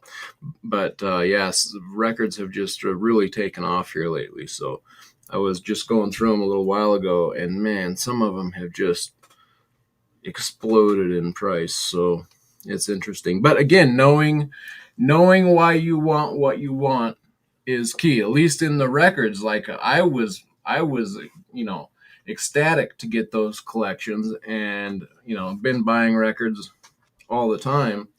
And it's because I knew and understand that there is a value there, whether other people seen it or not. And now it's really turned around, and now they're doing really well again. So knowing your investment. Knowing your investment. Yeah. And what's that old expression, fortune favors the bold, you know. Right. You do there is always a certain sense of risk involved in any purchase you make, Oh, of course, yeah. A lot of people that bought today, you know, considered the risk. That's a lot of people bought today. And we are at a we're sitting at the top of a freaking mountain and they're still buying it. So Yep. I don't know, man. I swear I was going somewhere with that, but No, yeah. Yeah, so CDs trumped record for quality of sound and space saving. Definitely for space saving. Quality of sound can be argued as far as they're much clearer and cleaner, but the variation of sound that can be captured is still can be greater in a record. And the the worst thing that's happened to music, and it's getting better now, but there was a time where I can't think of what MP3s. MP3s are horrible sound, and that's one of the things too that's been noticed. Lots of people have noted and done long documentaries on this and whatnot. But the electronic MP3s, they would take a lot of the sound out and amp them up, and so it sounds really loud, but you are losing lots of the variation in your music in those MP3s. And so MP3s are just a nightmare. And every once in a while, I'll buy a record, and I can tell instantly that it's no good. It wasn't worth buying because it was a recording of an MP3 put onto a record, and it just sounds horrible. But anyway, I'm sorry I'm getting sidetracked on the vinyl here, but um, no, yeah, very cool. And yeah, I think that there's some real possibilities in some of these other metals. So it's interesting to hear. So we've had uh, tellurium, thorium. Um, Thulium, yeah. what was the other one you had another one you were holding up? I've shown off indium, Indium. Yep, yeah, indium. tellurium, thulium so far. I've got some niobium here. Niobium. There's one I haven't heard of. What's that about? So, um, I don't know a whole lot about niobium. Okay, but I got some. These ones are probably the best way to show it. There we go. So these ones are. We're gonna try to show it like this, as an example. Like here's some Luciteria. Luciteria. Yep. Okay. Oh, my quality is terrible, especially. It's all right. We can see All right, it. so it's kind of like a grayish type, Yep. and but it responds to Beautiful. electricity in colors, through its oxidization layers. That's cool. So, like, the longer you leave it under charge, the thicker the oxidation layer grows, and the more Sure. it changes the color, right? So, like, that's. Oh, you really can't tell, can you? There we No, go. I can see it. One's purple and one's gray. Yeah, but you know, a lot of these you don't have to. That's kind of what I was getting at earlier. You don't have to know everything about a metal. Right. You just got to know, is it being consumed and how much of it is being produced. And oh man, I wish I could remember all the. There was a time I did know, I had it all memorized, but 888.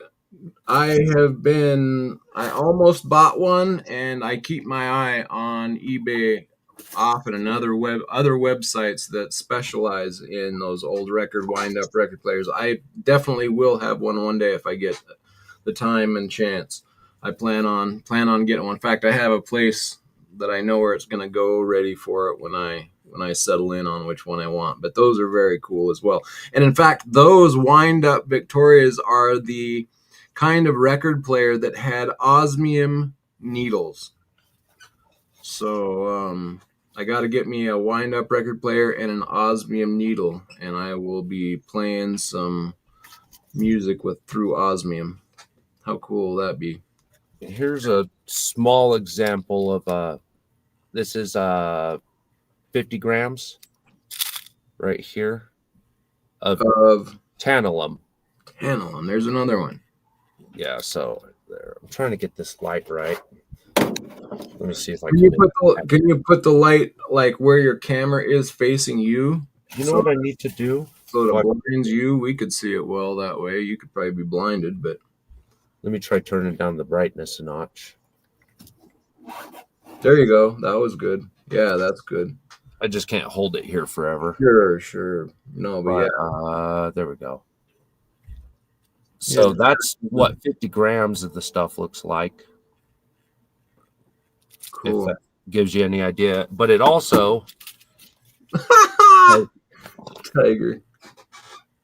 see these little pellets? Yep. Each one of those pellets is about 13 grams.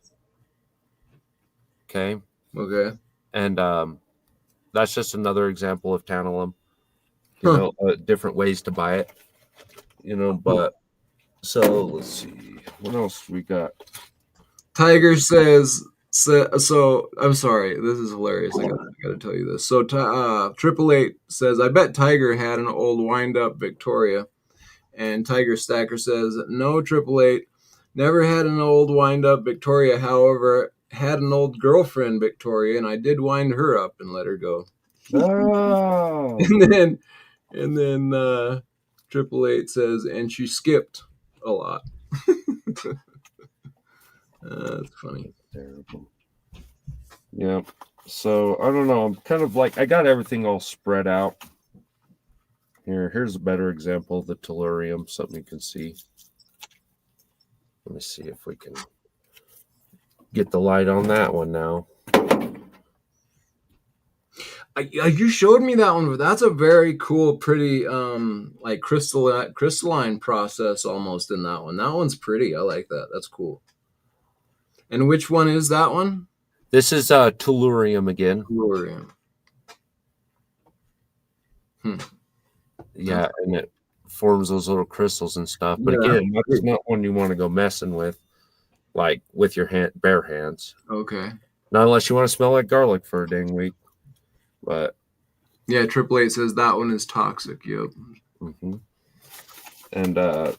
And I mean any of the toxic. And see, that's again, this is why I tell guys, I'm like, dude, you don't want to just go jumping into this. Like you better know what you're buying. Right.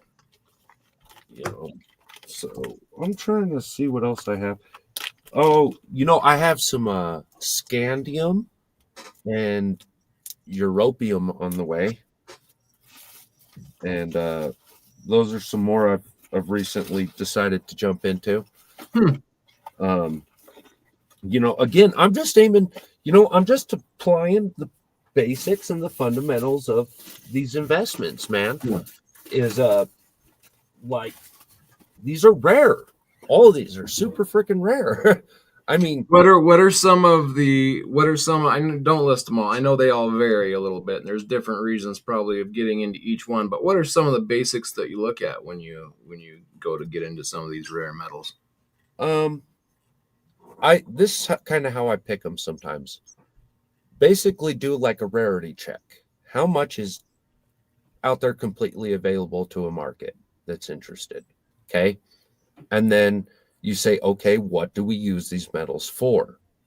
Okay. And then you say, of the use cases, do any of these have large productions or large demands, or are they considered critical Yeah, to an infrastructure, right? sure. Like indium, as an example, that's still ultra critical to us, Okay. So once you kind of said, all right, there's, only so much, it's like, holy moly. I don't know how to explain to you like how rare some of these are, but anyway, so you say, all right, we'll just go back to like tellurium because we were using that earlier, right? a little around 5.5 ounces of gold to every 1 ounce of tellurium produced. Okay. And so you say, what's it being used for? Is there actually like a driving demand? Is this being consumed? And you say, yes, this is being consumed in solar panels. This is just as important as the dingo silver going into them, Mhm. right? And so you say, well, if they were using them in, let's just say, equal parts, right? What would what would be the consumption rate versus our production rates? And you find out that at the end of the day, a butt ton of these metals, dude, we're over consuming. We are consuming more than we are producing annually. Oh yeah. And why we're hitting these critical reserve amounts Yeah. like Mexico and silver. Because at the end of the day, Mexico's like, dude, if we keep giving you silver, we won't have any. Yeah, that's why my title of this video is A Chance to Invest in Lesser Known Metals Yet to Explode in Value as Silver and Gold Take the Spotlight.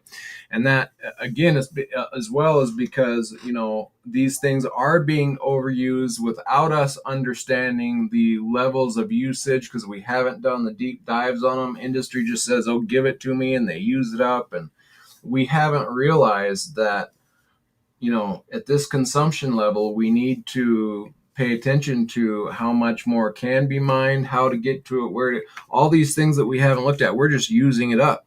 And so there's going to come a point in time where these other metals run in value that we're going to start looking at some of these lesser known metals and we're going to say, wow, this is going to be an issue if we don't figure this out. And so the values could really rally. Well, again, look at your phone. Let's go back to again, phones. This is a really good one. Tantalum. We're just going to say tantalum, okay? Your phone literally uses about 500, if you got a good phone, about 500 times the amount of tantalum as the silver and gold, okay? They're not stopping iPhone production anytime soon, Right. you know? And and you're going to be finding tantalum being produced at about 5 times the rarity of gold, so these same principles apply to the same ones we measure our gold with every day are still being applied to these. Yet that market ain't quite been corrected. Sounds like suppression to me. Mm-hmm. Hoping that we can eke through this time. Maybe it's some long-term contracts waiting to expire, Right. you know and then that's it. Yeah. But you know gallium and indium, that's your LEDs, your LCDs, that's your touch screens, that's right there. And then your tantalum is all your like little capacitors and resistors and high temperature parts, and dude, those aren't stopping. but Yeah. but eventually we have to eat the price again. When you're wondering why your iPhone's going through the roof, well, They figured out the supply issue. so when you're asking, what am I considering? I mean, dude, Yeah. this is what I'm considering. And I'm also like projecting that certain technologies like are going to exist, right? Like Right. quantum quantum computing. You know, they this is a system of lasers. Well, what do they use for their lasers? Right. You know, what do they use for their backgrounds? What do they use for their mediums? What do they use, for their like thulium is a great example of what's needed in like a lot of your fiber optic cables. But they'll use all these different metals to create different frequencies. So it's not like they just need this one or they'll just replace it with this other one. No, they need this metal here, and then they need this metal here, then they need this metal here. Yeah. And meanwhile, you've got natural gas industry that's saying to all your platinum group metals, we need all of these plus, you know, and then you look at your EV industry, and you're diving right into your rare earths. Like, I mean, right into you're looking at your lanthanums, and you're looking at your neodymiums, and you're looking at your cerium, cerium, cerium, however you want to say that. And but dysprosium, germanium, you're all of a sudden you're consuming all these, and these are the silent, like you were saying earlier, these are like, it's the silent investment, it's the silent industry, it's the one that doesn't get put up on the news screen every day, Yep. Yep. but it's directly affecting our lives every day. So I want to be part of it. Yeah, no, yeah, very cool. That's awesome. Thank you for sharing those with us. That's great. We'll have to do this again, and we'll talk more about them in the future. We've been going for a couple hours now. I do need to wind up fairly soon here, and I did want to kind of change subjects, and I have an interview tomorrow at noon Mountain Standard Time with Aaron Burke out of Chicago, Illinois. He is an expert in ancient coins, and his shop is Harlan J. Burke. They're kind of world renowned for ancient coins. And let me see if I can focus my camera. So over here I have 100 Greatest Ancient Coins. It's a book that Harlan J. Burke has put out on the 100 Greatest Ancient Coins. And it's a great book to pick up and look into some of the ancient coins that are very well known or very beautiful, or the 100 Greatest Ancient Coins. And there is a website called Numis Bids, and they host kind of a lot of different worldwide auction houses on ancient coins. And I want to take there's an auction coming up with a certain dealer in ancient coins that's very well known, and I want to go browse some of these ancient coins and bring Space Miner along here with me and see if he can come up with any good questions, kind of as a first time ancient coin enthusiast, or if he's got any interest in ancient coins as I do. He might have some questions that I could relay to Aaron tomorrow, which I hope you guys all would show up tomorrow at noon for that interview. I'm very lucky and honored to be able to have such a great mind in the ancient metals. And so, yeah, bring your questions tomorrow for Aaron Burke. So you want to go take a look at those coins with me, Space Miner? Let's do it. All right, cool. Let I me want to see. share my screen here, and we will hop over there. Yeah, I shouldn't have been so surprised, but I went in to shop some of the ancients, and I realized I was like, dude, I'm not just like a little bit out of my league. I'm like a lot of it out of my league. It's Educational experience.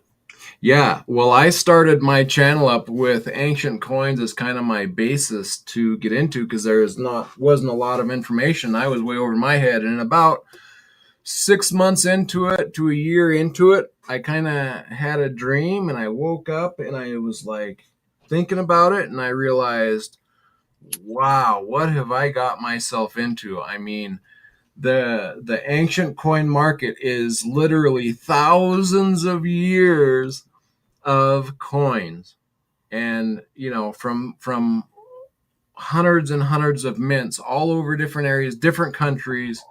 And so there is literally, and it's been, people have been collecting ancient coins back from the early emperors. So kings, emperors have always collected these beautiful ancient coins. And so I had jumped into an industry that was way over my head, way larger than I could even understand, and still can understand.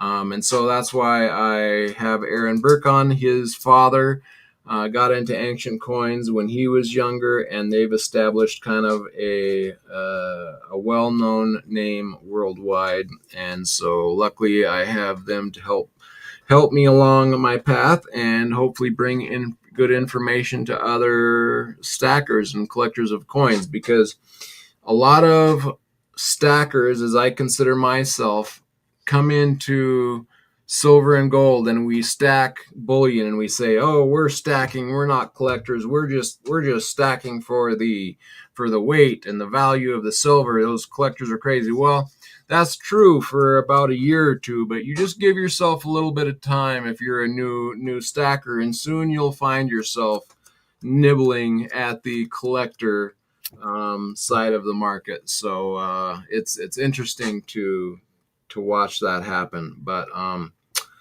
yeah, the ancient coins is a whole nother level of collecting. And the other part about ancient coins is when you get into the really nice ones, like I like, that have amazingly beautiful art and an amazing history with them, you get into an area where very wealthy people spend some of their time and fun and of course money on these beautiful coins. So it is a highly competitive area, and it is way over my head, both in knowledge and in beauty and in money.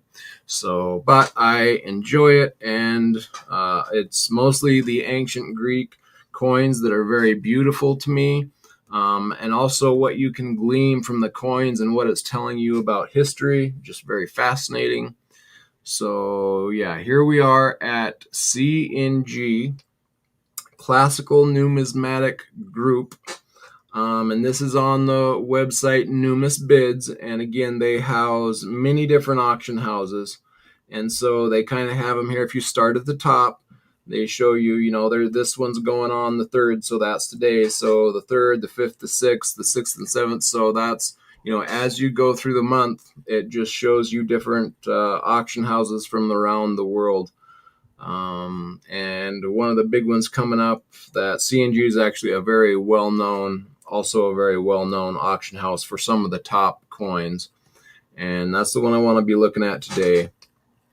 And it truly has some amazingly beautiful coins.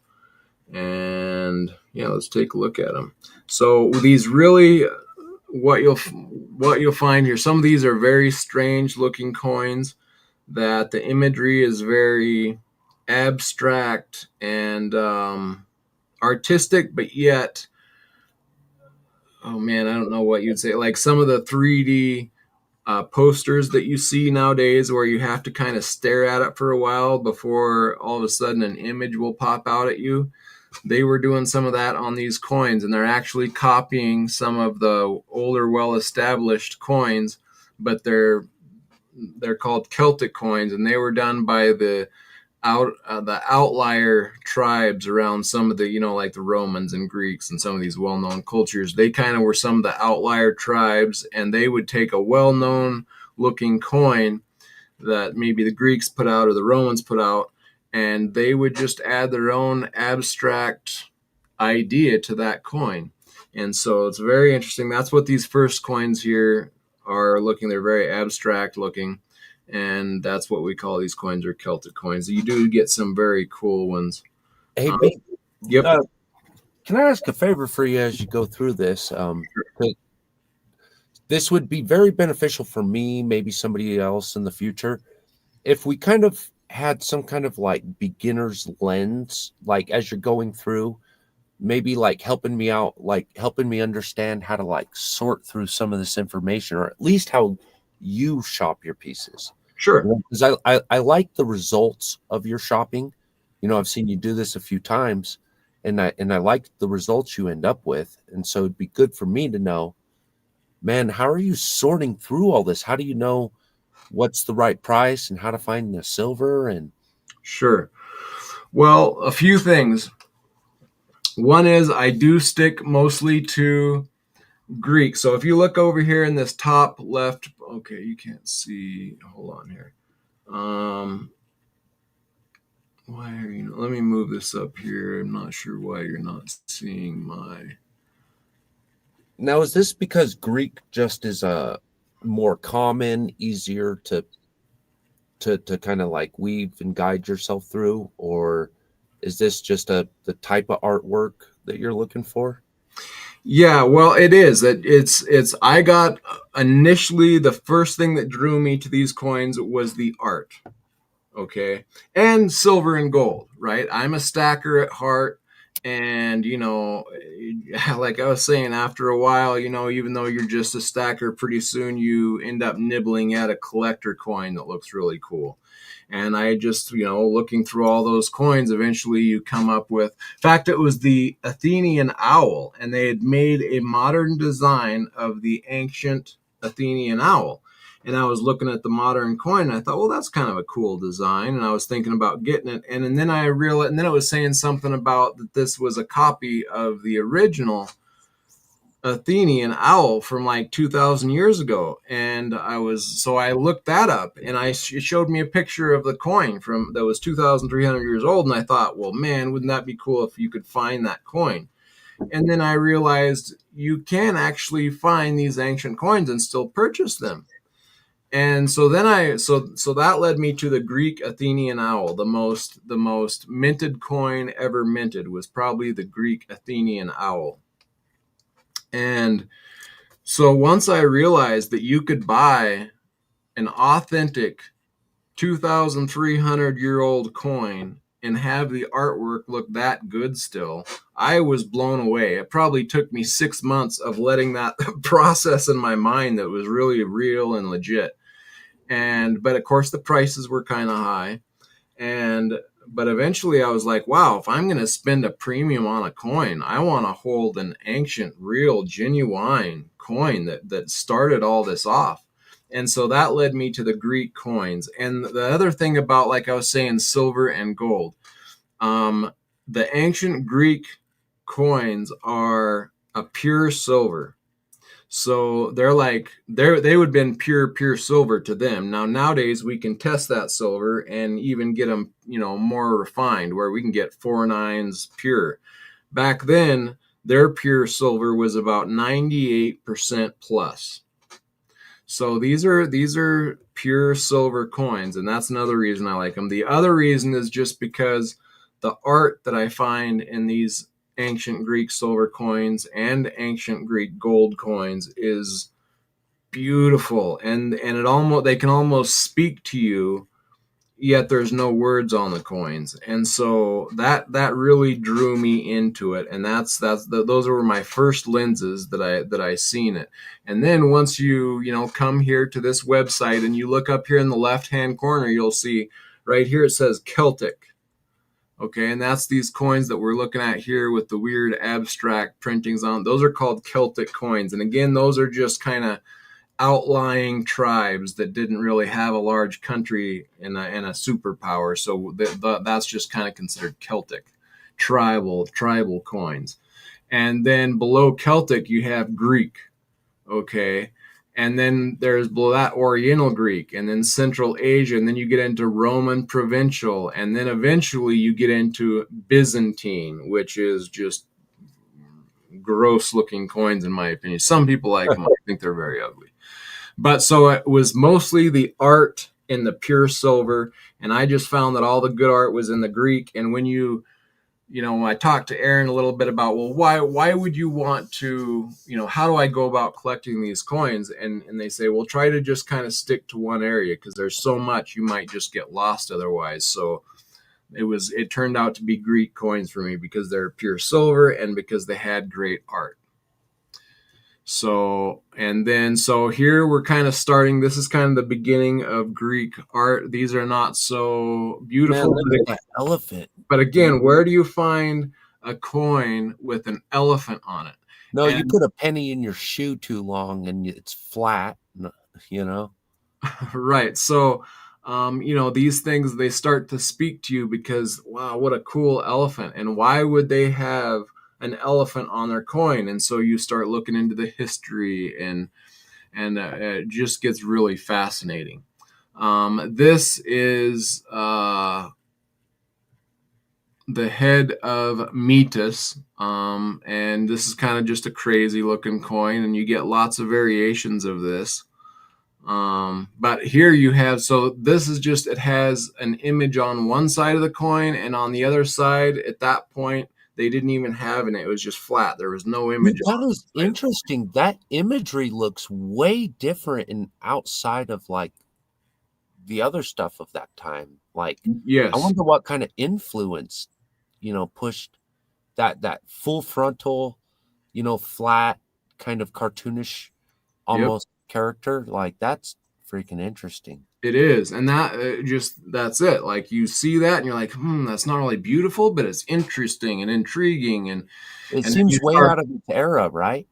right. And then that's because these are some of the first coins that came out of that area, and they wouldn't have had the mindset that some of the Greeks had. So they have this weird variation. But you notice it only has one side, and here's another one-sided coin, and they came out of the same area, Utruria, whatever that is.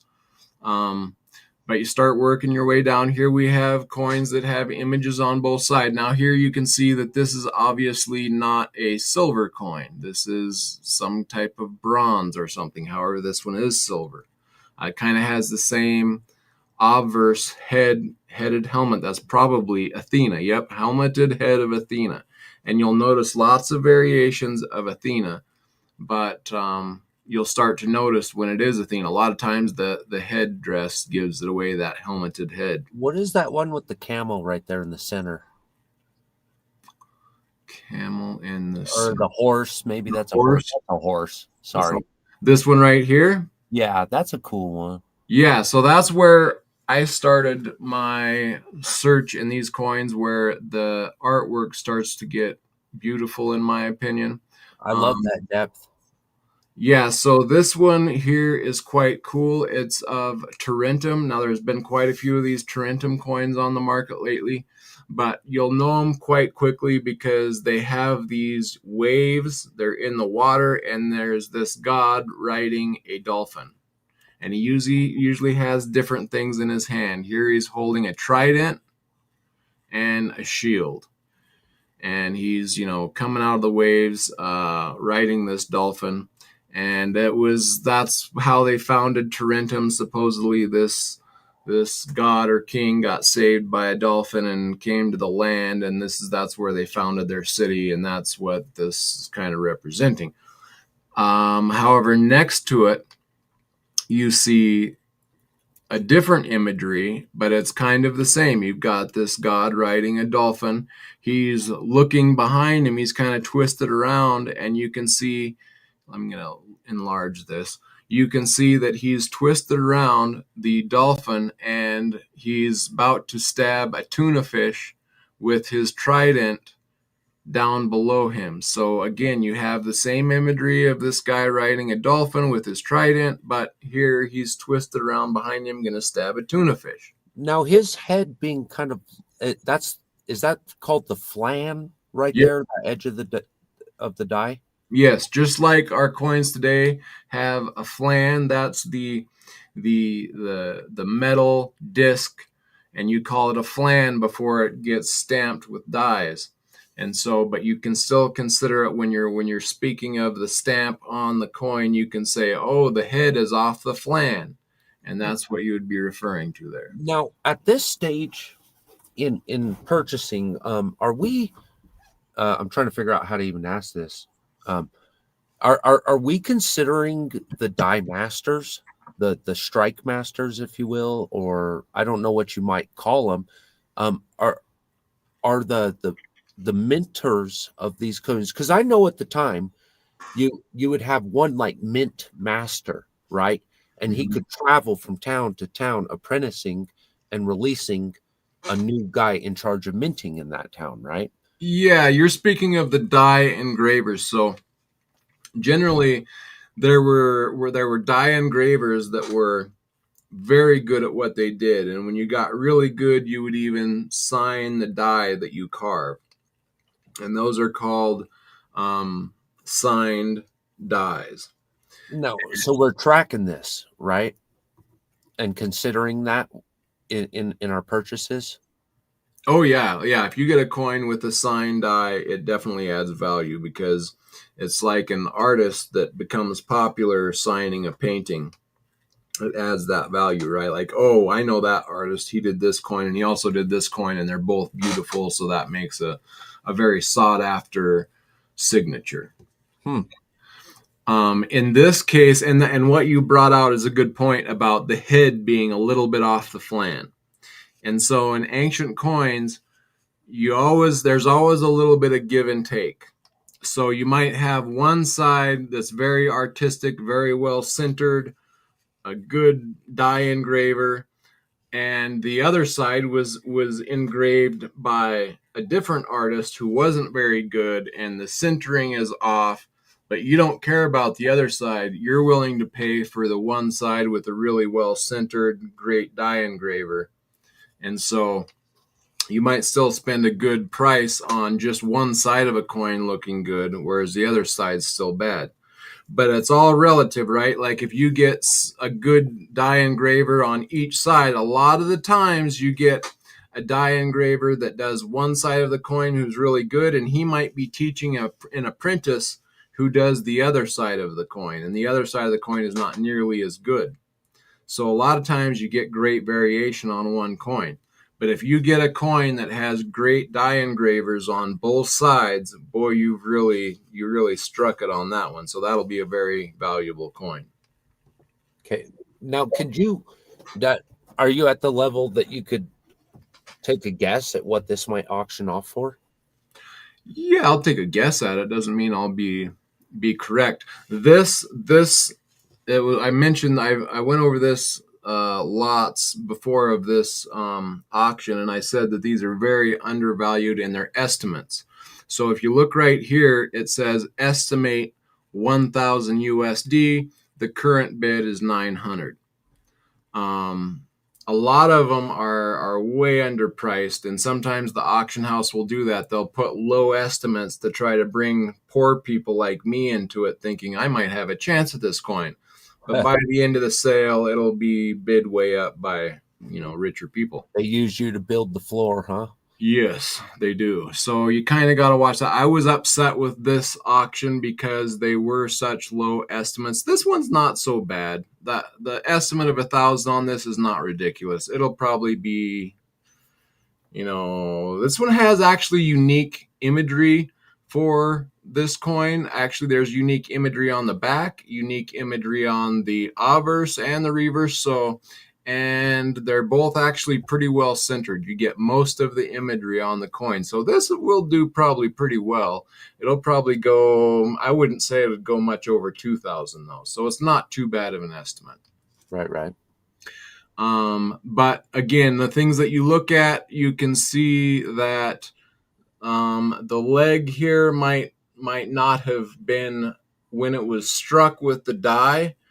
It's a little bit flat on the leg. If when it was struck a little bit better, that leg the silver might have flowed into the die carving a little bit deeper, making the leg a little bit more rounded. But since it's kind of flat right there, you might say it didn't get struck all the way into the die. So, it might not have a 5 of 5 strike there. It might not be the best strike in the world. However, all in all, this is actually a very well done strike. I would give Yeah, it it looks like you can still see the angel wings or the cherubim you can wings. still see the angel wings. Look at the tail. You can distinguish all the lines in the tail from the other horse. There's two horses here. Yeah, the lines are still straight and crisp. Yep.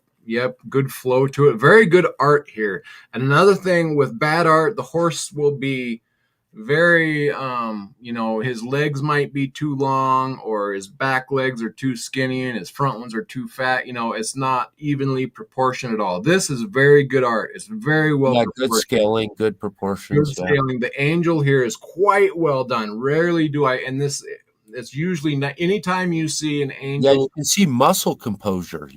Right, and that's what's so amazing to me. That's so amazing about these coins. It gets me so intrigued. But so anytime you see this angel flying here with wings, and she has a wreath in her hand, and she's crowning someone or giving them a wreath of achievement, crowning them with this wreath, that's the goddess Nike, and she's known as kind of the victory goddess. She's saying that victory has been given to you by the gods.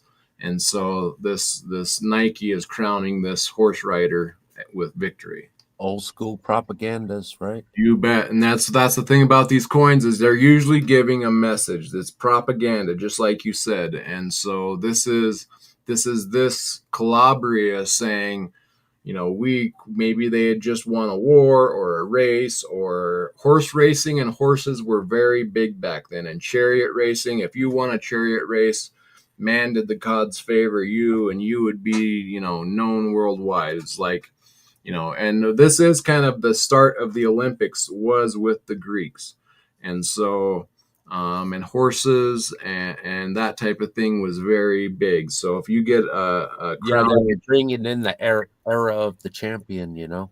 yep, yep. So that's kind of what this is saying here. So yeah, very good art. In fact, as far as Tarentum goes, this is a coin that I would consider, especially with that beautiful Nike imagery and the well done art, the well proportioned horses. This unique where he's turning around and about to spear this toonie, and you can tell what's going on. It's very cool, and you can read right here. This is. Well, let's look at the 340 to 335 BC. So then add 2025 years to that, and we're 2,355 years, and you can still read what it's saying here: TARA, and then I can't really make out that letter, but that's what's representing Tarentum. I have a question real quick. Yep. So so they're starting to date them at these points. Yeah. And that's good record. What point do they start introducing purity into their marking? A purity of like the silver purity and Yeah, whatnot? or coin composition. They Is there a don't. point that really starts entering in, like saying, "Hey, we're 90% silver, 10% other shit," Not till like or showing the the alloy? the 1900s, maybe like a few hundred years ago. They didn't mark it. Now um you could tell people would test, moneyers would test it. And again, I just made a video about sound money, and that's where we get our terminology sound money, is because of the money that, or the sound that the money would make. And moneyers or bankers of the time would be able to tell what type of metal they were dealing with just by the sound of it.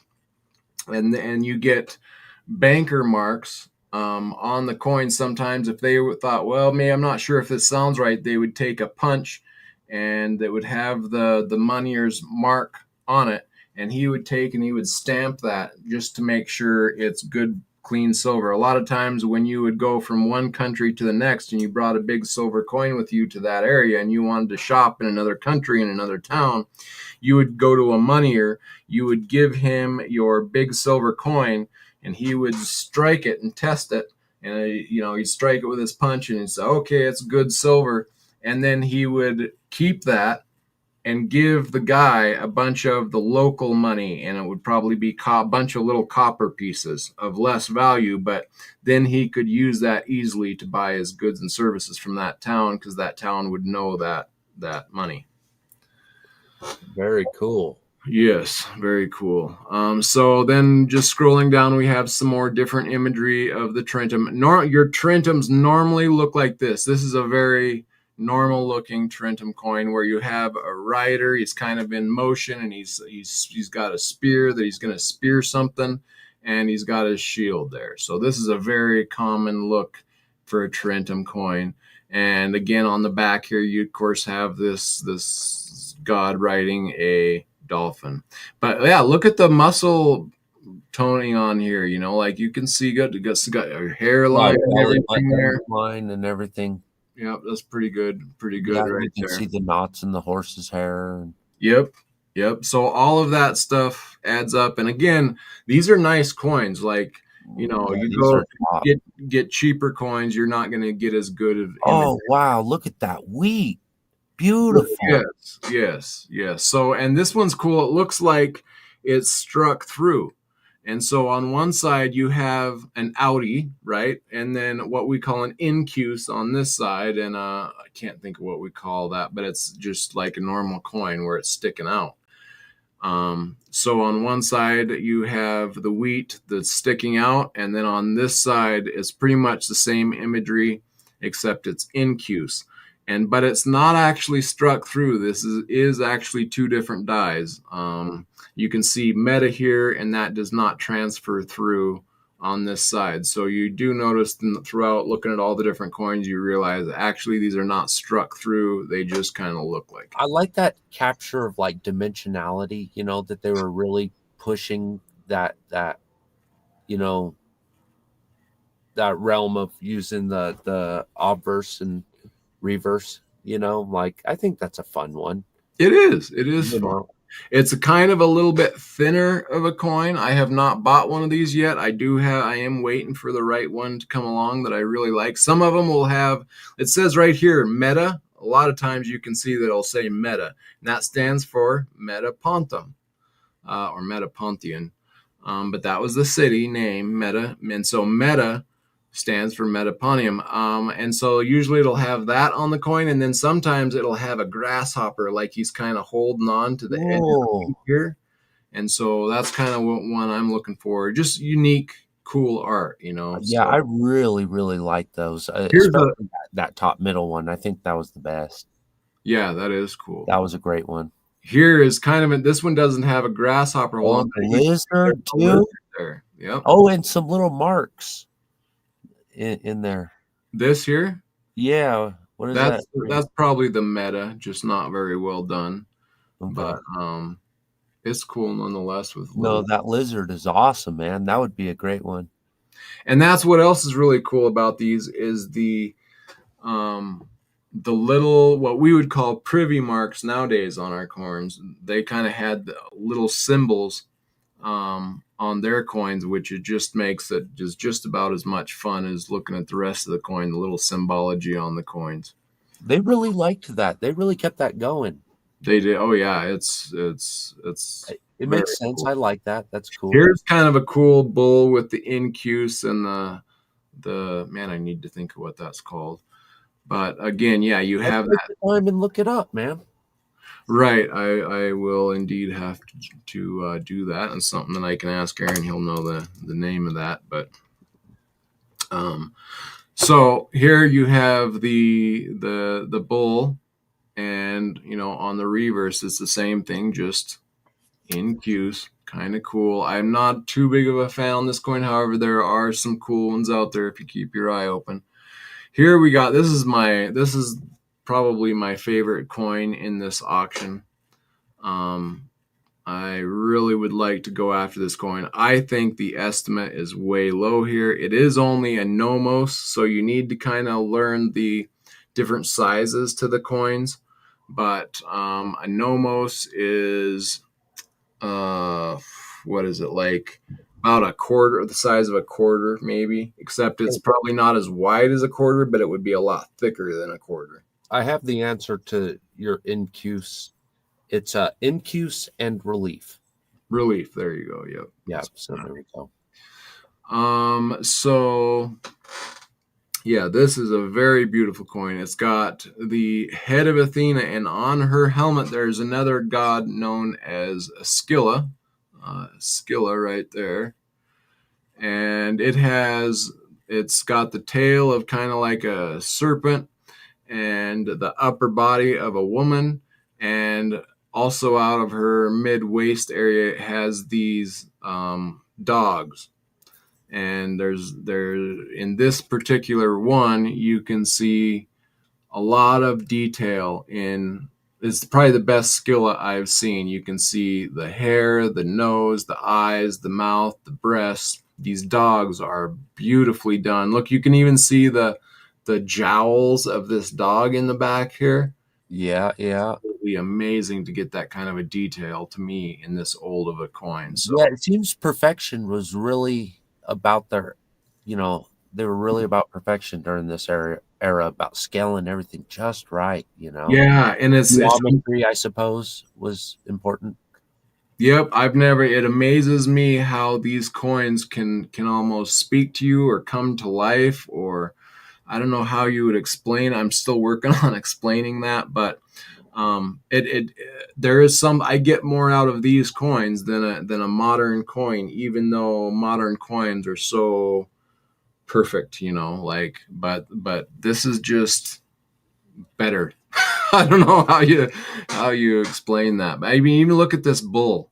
I mean, to get that level of depth and intricacy, you can see from when it was stamped, you can see this relief of the horn here on the side getting pulled in or squished out. You can see some of the horn relief there. Yeah, but you can still see his eyelids on his face, you You know? can see his eyelids, the wrinkles in a bull. If you've been around bulls, they have these wrinkles in Hmm. their neck there. Very cool. You know, all the anatomy is there. Um, and this cool fish down below. So this is a coin that I am very interested in.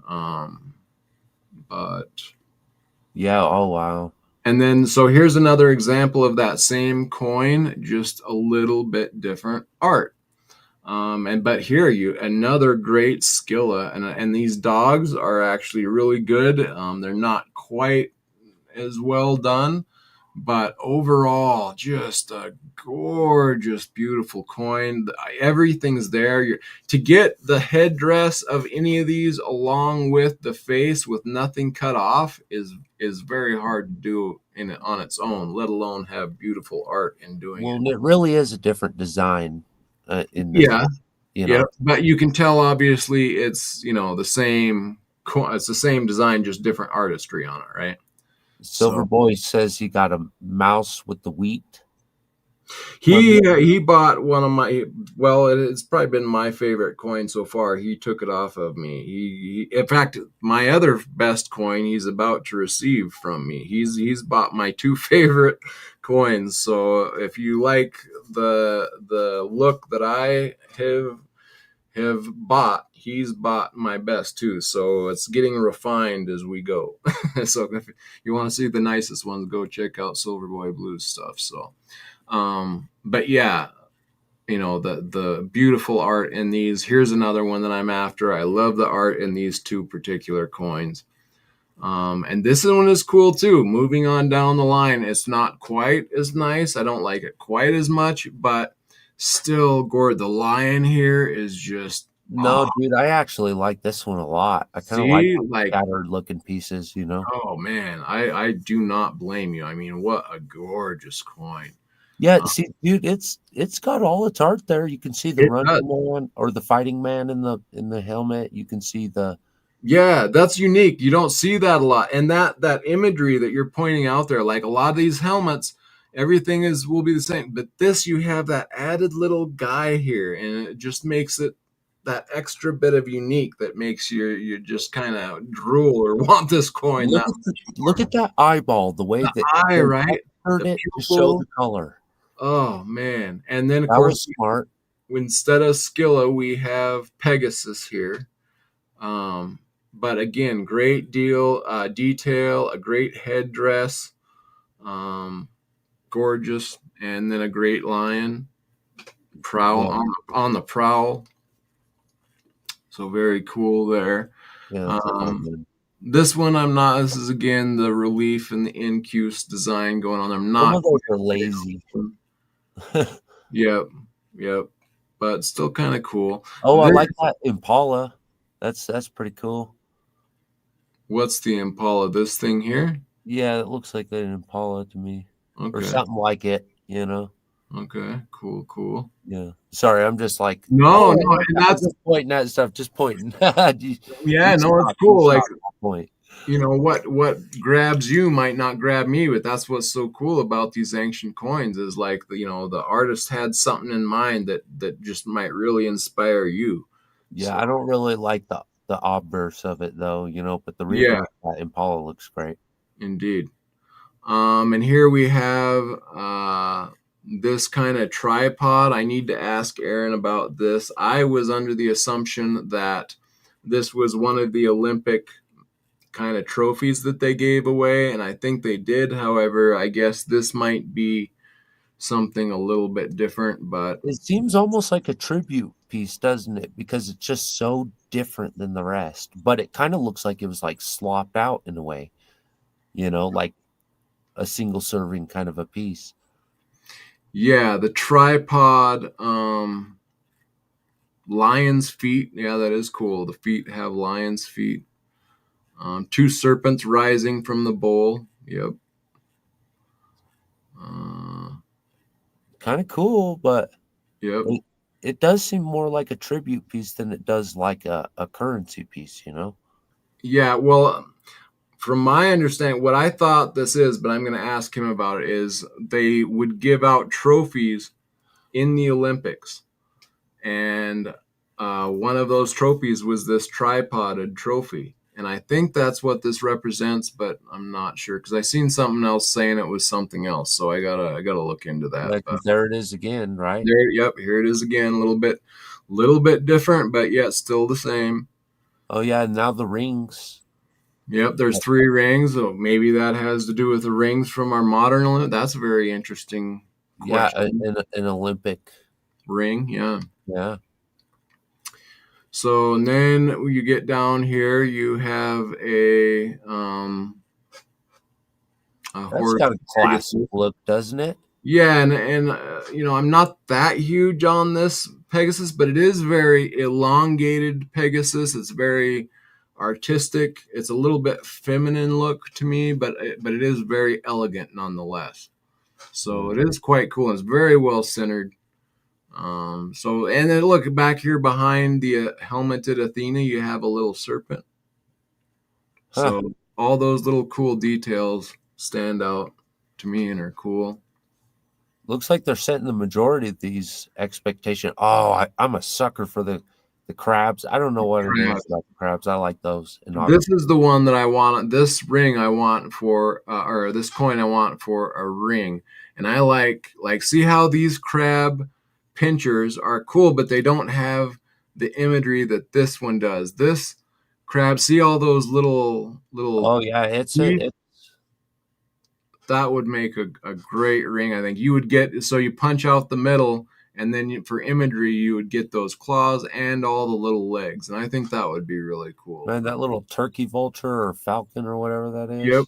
yep, yep, Yeah, that's pretty cool. I kind of like the scrawled writing. It has like a graffiti look to it. yep. And see, this is Acra, and but it's from Akragas, little town Akragas. But Gotcha. you can read it once you start paying attention, and I think that's so cool to be able to read Greek from that age, that long ago. Wow, look at that monstrosity, huh?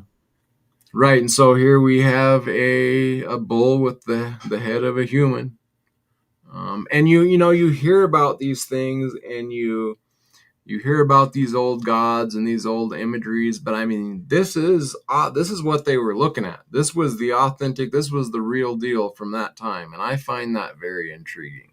Yeah, they put a lot of detail into these other animals and stuff, and you gotta always wonder, like the dragons, you know, Yep, doesn't it seem like, like the lots of Chinese? dragons. Yeah, all of a sudden we're gonna throw in this one that doesn't make any fucking sense. Like what? No, I Right, think it was right, real. right. Yep, yep. Lots of way too much evidence for dragons being a thing to not be a thing.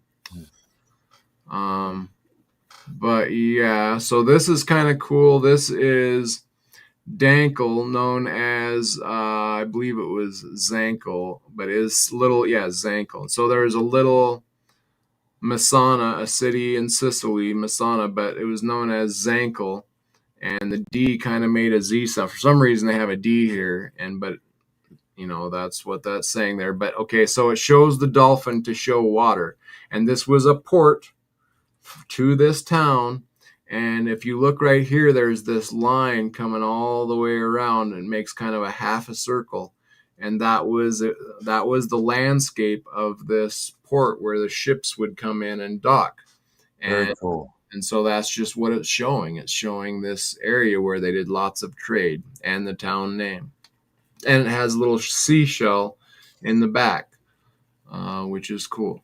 So it tells you a lot, even though there's not a lot there.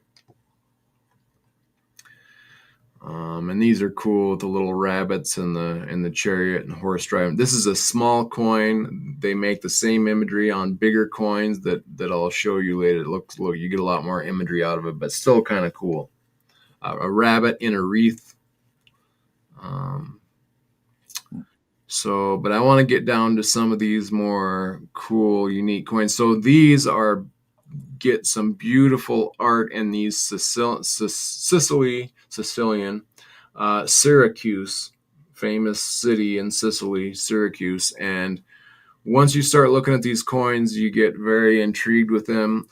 This is a water nymph, and she comes with lots of different hairdos, some better than others. It kind of depends on what kind of art you're looking for. Usually there's 4 dolphins swimming around her. Again, she's a water nymph. I like the ones where she's kind of looking at you and it looks like she's in the water. The hair will be looks like it's waving in the water. And so that's kind of what I look for, but lots of different imagery of kind of the same thing. And on the back you have again Nike crowning the horse and the charioteer. Sometimes Nike will be crowning the horses, and sometimes Nike will be facing the other way and crowning the rider. Here she's crowning the horses.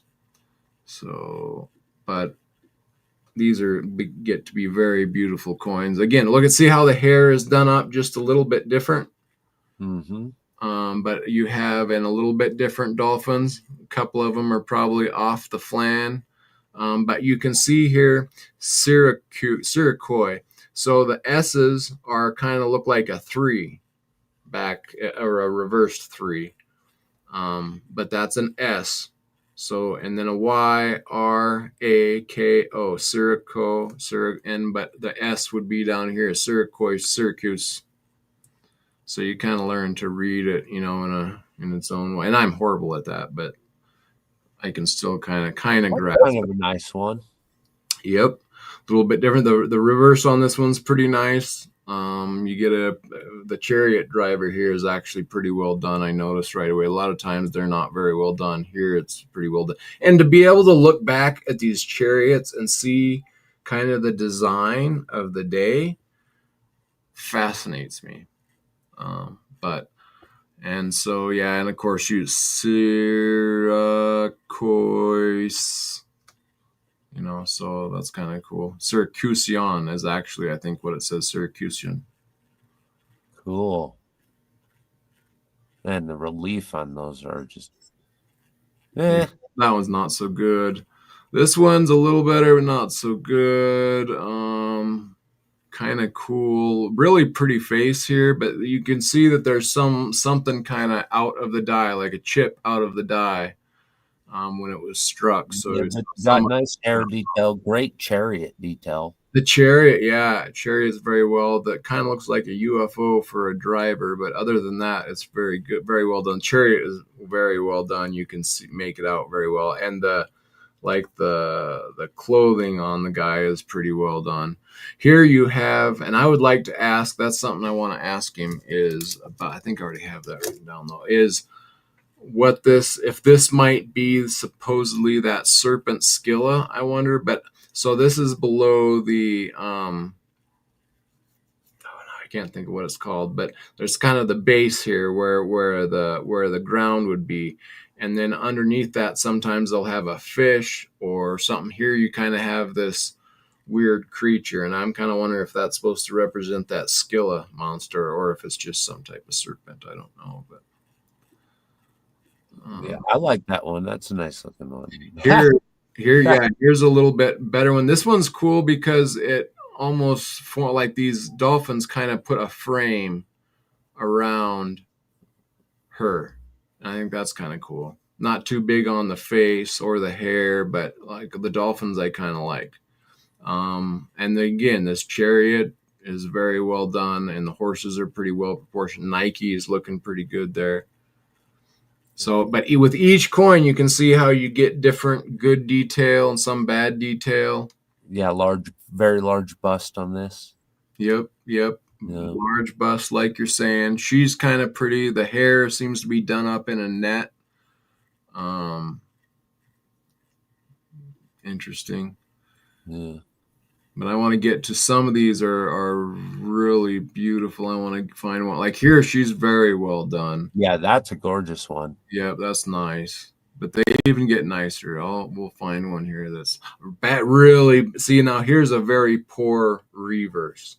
Yeah, it's got the Right, like alien gray. It's got the it's the horses are very childishly done. See how all those legs are like identical, but yet not well done. It's like a very bad, childish new skull, new. I don't know what the deal was there, but not very well done. well, but you come around to that bust, and But the yeah, bust. this is definitely the side you would be buying on this coin for sure. They could have been making some die errors, in the sculpting of the die that could have really. But you're right. There was some simpleton mistakes to be had. Yep.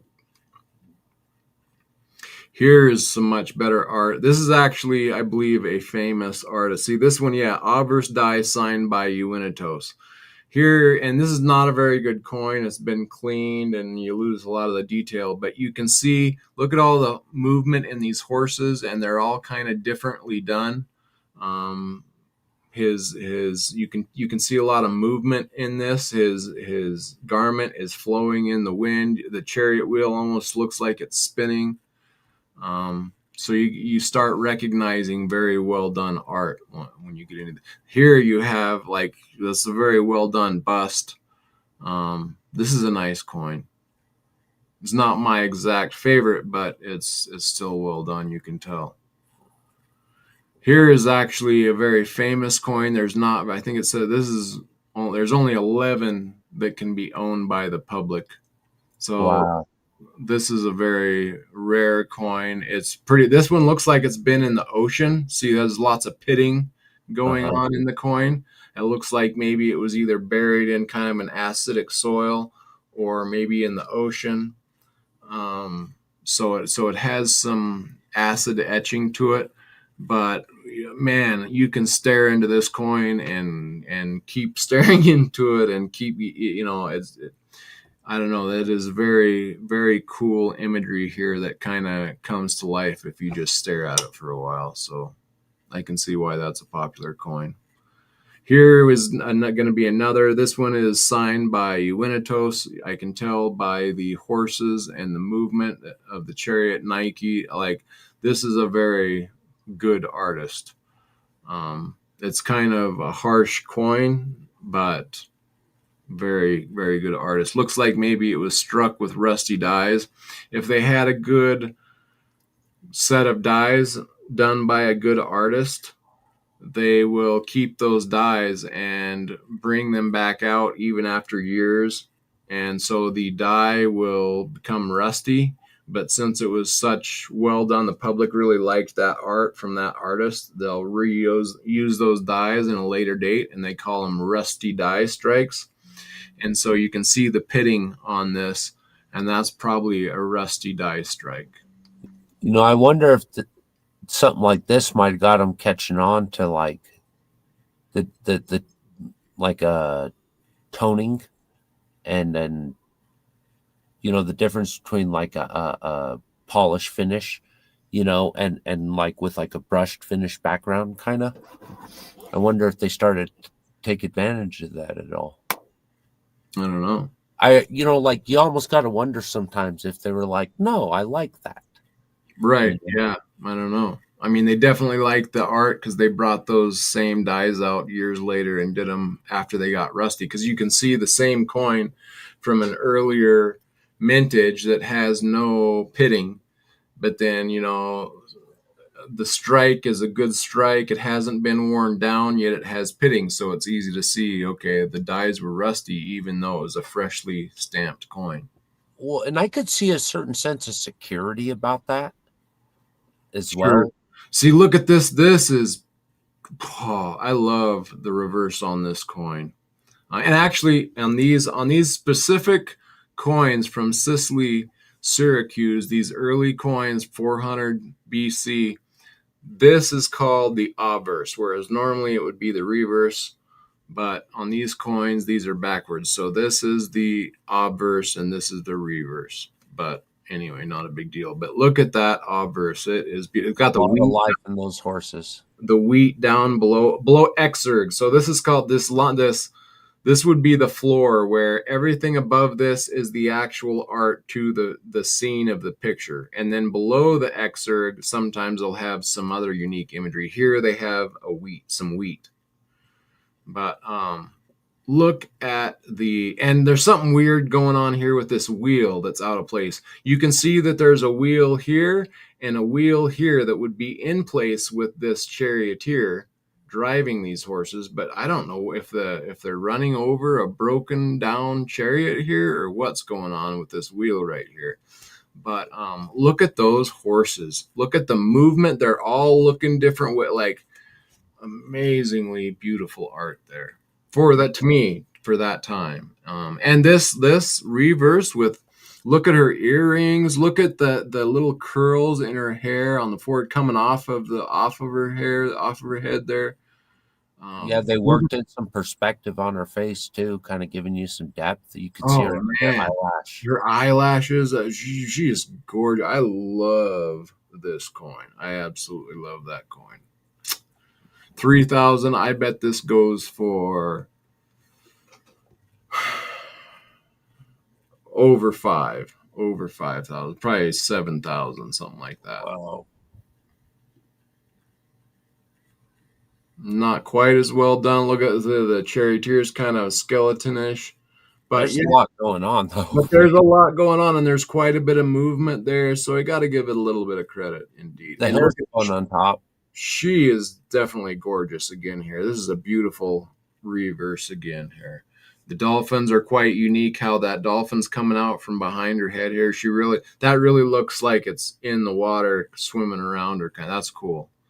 Yeah, Um, a lot of yeah, action a lot into of it. act. Very very cool. I like this coin too, especially this reverse here on this one. Well, they probably got good feedback on those other ones where the horses were turning a little bit, and it brought all that Yep. action back. Yep, and this is not that great done, but there's a lot of action here and pretty well done. See how this one here has the hair that's kind of like it's floating in the water? I Yeah, really like that, how the hair gets to float in the water like that. yeah, you could see him really starting to put a lot of attention into putting movement and Yep, action to the yep, coins. yep. Beautiful coin here. Beautiful coin. Yeah, more in the earrings too. More focuses on the earrings. Yep. You know, And then this is a non-silver coin. Usually I just stay in the silver realm. However, this is a bronze coin that has such a beautiful patina and very cool imagery on this. So I kind of like this one as well. But oops, I wanted to go to the big outlier. So and then of course is that gold? gold. Huh? Gold. Well, there's no mistaking that that's gold, right? Oh man, Boom. look at that! How much weight do they give that? This is a drum. There's a drum, and then there's a didrum, which is two drums, and then there's a tetradrum, which is four drums. And those ancient coins that I'm usually holding up are usually tetradrums. Where's one of my tetra? So this is let me pull this out just to give you a size reference. All right, so start that scaling over again. Yeah, okay. Let me show you. Which, so this is. Oh, come on, you slow camera. Come on. Come on. What's taking you so long? Okay, so that's a tetradrom there that I'm holding in my hand.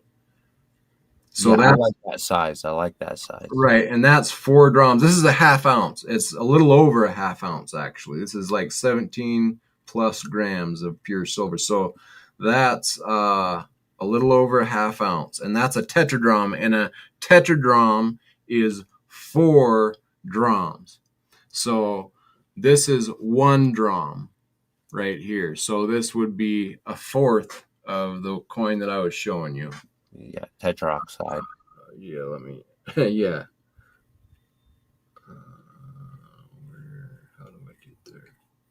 There we go. So yeah, this would be a fourth of that coin that I was holding up. Look at the detail here in Apollo's head hair with a wreath going through it. Very well done. Look at his eye. There's a very nice relief on that. Dude, there's no way that ends at 3,000. No, it will go for more than that, but it's not too. You can get some of these coins at a better prices than you might think of these gold coins. I really get blown away at, they're a little bit out of my reach, but it's not too crazy ridiculous. I Some don't know, man. One could sink an investment, but it could be a while till you get that back, right? could be, depends. You buy the right one, someone would want to buy it off you the next day if they missed the auction or just didn't see that one. I mean, it can depend. Like you can get a lot better on the reverse here. These horses are a little uniform. They're not quite great. It's not bad. It's not bad. And neither charioteer is not bad, but I've seen better. What I do like is this Triscolus here, which is three legs that look like they're running, and it gives it kind of movement. They use that. They consider that as movement. But anyway, kind of cool. Let's go see if I can find some other cool. This is so. This has to do with um, Artemis. Artemis is this is a well, you can't really see, but this is a modern coin of Artemis that they made. Artemis was the same as in the Greek they called her Diana. So in the Bible in Ephesians, they talk about the goddess Diana. That is Artemis right here, and she has a bow right here. You can see this bow.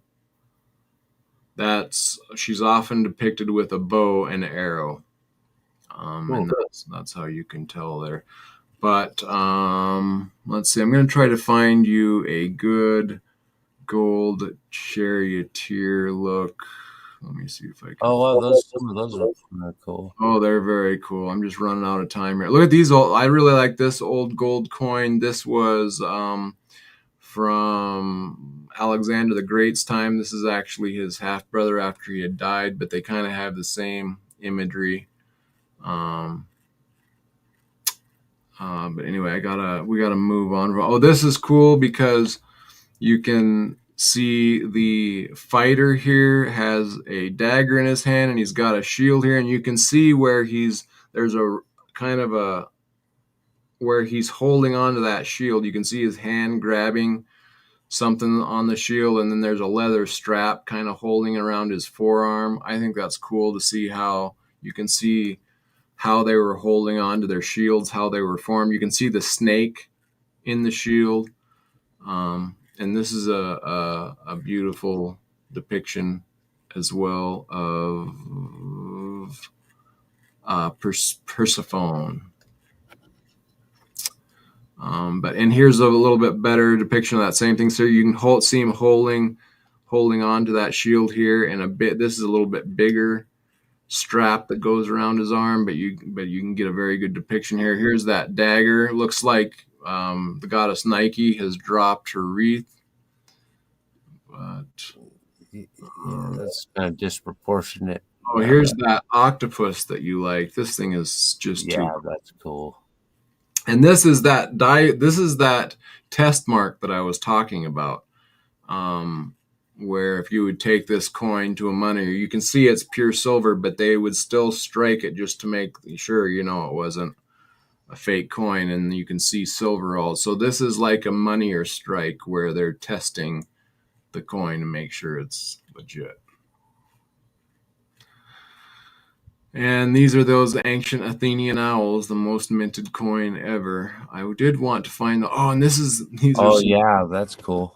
this is very cool. You have a lion with a goat coming out of it. You had the tail is of a serpent. You got the wreath there. This is a very cool, beautiful coin. And on this reverse here, look at this dove. Is just beautiful art of the Yeah, dove. I really like that. This wreath. Look at the toning in there. I mean, absolutely gorgeous coin. And this is their lightning bolts from back in the day. Um, that's kind of cool. Like there's usually a handle in the middle of the lightning bolt. There's different variations of it, but that was their lightning bolt. So much to talk about here. I got to wrap it up and get to bed, but I'm gonna try to find a gold coin with.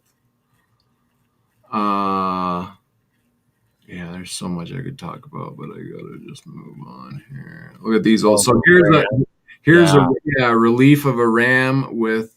Sometimes they have an incuse of a rooster. Here's an incuse What do you of. think that would go for?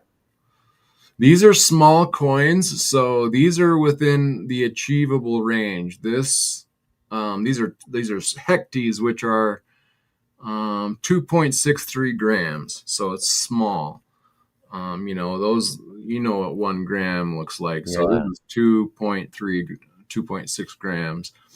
There's I mean, estimate what is seven. that? That's like a 2 point. That's a 2.5 peso, roughly. Yes, yeah, yep. They're estimating at 750. I would say, it's probably gonna go for like 1,400, 2 grand maybe, but it's a small coin. Here's some of my B coins. This is a nice one actually. Oh That's yeah, look at that with the palm and everything. Yeah, very nice detail. That'll be a 5 grand or something. It'll go for probably. Smacks. Um, but see, here's Artemis again. And see, this B is actually a representation of Artemis, or Diana, the goddess Diana, as in the Bible. And so the bee was a representation of her. But here, instead of having the bee, they just have her along with that same stag, just a little bit different. And look, there's a little bee over here on the side. How cool is that? So, and here's your F, here's your E and your F for Ephesus. That's where they had a huge temple with the goddess Diana, or um, the Greeks called her, what did the Greeks call her? I just said it anyway. Artemis. Greeks called her Artemis. The Romans called her Diana. And they had a great big temple in Ephesus with a statue of her. And You yeah, know, I like that one. There's a simplicity in that, and yes, you know, exactly. it There's looks good in simplicity, that. but The stag looks good in that. yep, but it's also saying a lot as well. And I really like that about these ancient Greek coins. That's cool. Look at Uh, that. very cool stuff. These are even cool. These little, whatever this god is, that's not, it's like a mixture of animals, but that's kind of cool. It's Yeah, just that is really cool. Holy moly! 450 BC, a griffin, they call these. Yeah. So it's got a little bird down here underneath. I say it's a swan. I don't know, maybe, but. And sometimes you see that and they're like, now what's making you see that's a swan? Well, this is a bad artist rendering of that swan. You get another coin that has the same imagery with that bird right there, but it will be a much better rendering. No, that's definitely a stork or a pelican. Is it a pelican? Not so sure. Oh, I like this one too. This is just like, what is this? But I mean, how cool is that? Like for Oh wow! that imagery, right? It's just Oh like, wow, dude, that one's gonna fly off the shelf. right? That's just cool. A hemi-hecti, that's really small. That's even smaller than the hecti. A hemi, so hemi is half, so half of a hecti. So that's point nine, Oh, not even a gram, one. almost 1 gram. But Yeah, look at all the imagery on that 1 gram. Like, how did they yeah, do that's that? dingo impressive. Right? And this is cool. This is a tetragram. So this is like the one I was holding. It probably wouldn't be as wide as the one I was holding, but look at how thick and chunky it is. Yeah, I like those heavy ones, man. Yeah, that's cool. So, Yeah, and I yeah, like I these ones. really like these ingot looking ones. Those are so cool. Yep, yep, yep. Oh, and here's some more of these crab ones. Oh yeah, they did a great job with those crabs. So, all right, I gotta wind this up. I gotta get to bed. But What? anyway. We just started. Look at, oh, here's this one. I really like this goat on the Oh back yeah, here. I mean, is like that an Indian or something. freaking cool? And look at this little imagery within it. Like, oh, cool. And even this dude's not too bad. Got the lion headdress from back in the day. Oh, look at that ancient UFO. It's Yeah. probably like a water gourd or a wine bag or something like that. Here's a cool elephant, right? Like, that's just unique.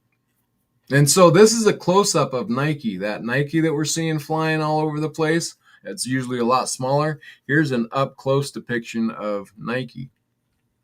That's interesting. Yeah. Here's the goddess Apollo. I read this was the first Greek coin that I kind of understood and was able to read it. I can't really do it on this coin because it's not a good rendering of it, but it's a cool coin because I learned how to read it. I thought it was cool. Let me see. There might be a little bit better of a silver one here.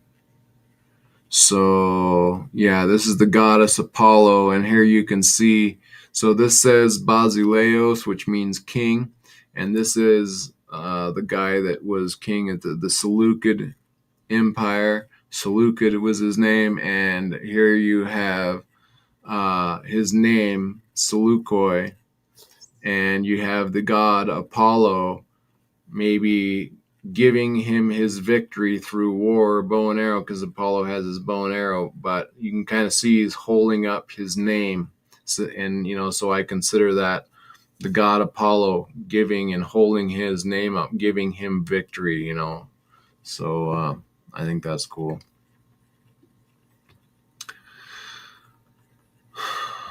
Wow, dude, there is so. Now, you think they'll clean house on all this, or Oh yeah. These are nice enough coins. Well, now this is a shekel of Tyre. And this is what the Jews used to pay their temple tax with. So the 30 pieces of silver, most people think it would have been coins of this coin. So the that's the one, huh? Yep, and so the shekels of Tyre in the years of Christ that he was alive go for more than the older ones. I would be fine with an older one because if he could have got paid with an older, it doesn't have to be minted that year. It could have been an older one. But anyway, um, here you can see that this was 126 to 5 BC. No, So are there enough of these still out there that these can become maybe not at this quality, but can you still get these? Are they still accessible at an affordable? yeah, you get some lesser quality ones, yeah. And I mean, even these not like this is a fairly nice quality one, and it's estimated it'll go for over double this, but you could get this for 3 grand or 2,500 or something. So like the lesser quality ones, yeah, you can get for 800, $500, something like that. Really? Yeah. So like here's a pretty nasty one. This one probably won't go. I've Um, always wanted to put together the Judas bag of silver, right, right. just to kind of like Yep. really show that. Oh wow, look at that. That's cool. That bird is nuts, dude. Yeah, this is a poor quality one. I don't know why they have it estimated so high with Dude, this that's so bad. cool. You kidding me? There's a whole new artistic expression being applied here. Right. Yeah, so you might get this one for, close to that estimate, really. So, yeah. So here, Lifetime of Christ issue. So this one will go for more money because this one was the dated right at the lifetime of Christ. Yeah, So but they still put that estimate down there, didn't they? yeah, it'll go for more than that. But its our current bid's already 3,000 USD, see? So they did that just to suck people in. Yeah. Here's another lifetime of Christ. Let's see what that was. 7,000 already. 7,000. Wow. But look at that bird design too. It looks like Yeah, they switched up that bird design. yeah. Let you see a little bit more prominent feathering, huh? According to the traditional chronology, this coin was stuck in the year of Jesus' crucifixion. That's why you got such a high number there. Wow. This might have been one of them in the bag. You know, Yep. gee, could you Now, imagine? I wonder if you would be able to tell in your hands. You know? well, that's probably why there's that $7,000 price tag on there. Somebody wants to find out. So Yeah, these start scrubbing for Judas DNA. So these are Jewish coins from after his crucifixion. During the Judea war, they called these. Wow, look at that. It's like an instant change. Yeah, yep, yep. And this is where they were, the people that were watching over the temple after the crucifixion, that stretch for power where they went to war with the Romans and ended up losing. But these were, so they have a year one war shekel, a year two war shekel, but these are shekels that were probably pulled some of the silver out of the temple and melted that silver down that was coming from these coins and reminted into these shekels. So these go, That is fantastic. yeah, these go for high prices too. The Jews really like these because these are kind of Their from, and these victory, this victory is, rounds, huh? here's a picture of the temple. Yeah, that's I was gonna say that looks like Solomon's temple right there. So that's why some of these go for, some of these have, and there's one Aaron was telling me about where there's like this vine that you can see wraps through the, like kind of hanging down from the roof, and they say that was a golden vine, and they would hang like golden grapes that people would sculpt on that vine as like donations and stuff. So there's like a lot of story and history that goes with these things. Very cool. Look at that. They're starting to move back into the era of food wealth again. Yep, yep. These are the grapes. Lots of people love. I like grapes. In fact, my grapes outside are ripe right now. I was going to do a little video of some of my grapes that are all ripe outside. They have such a wonderful smell. You walk outside by those grapes, and it just, Yeah, oh, it smells so sweet. I love the smell of the grape more than the taste of it often. Really? Yeah. Like the Concord off the Yep. vine. Yep, that's what we have. They're like, that's what they smell like. So, but these gold coins are from the Achaemenid Empire, a little bit older, 485, 420 BC. So this would have been when the like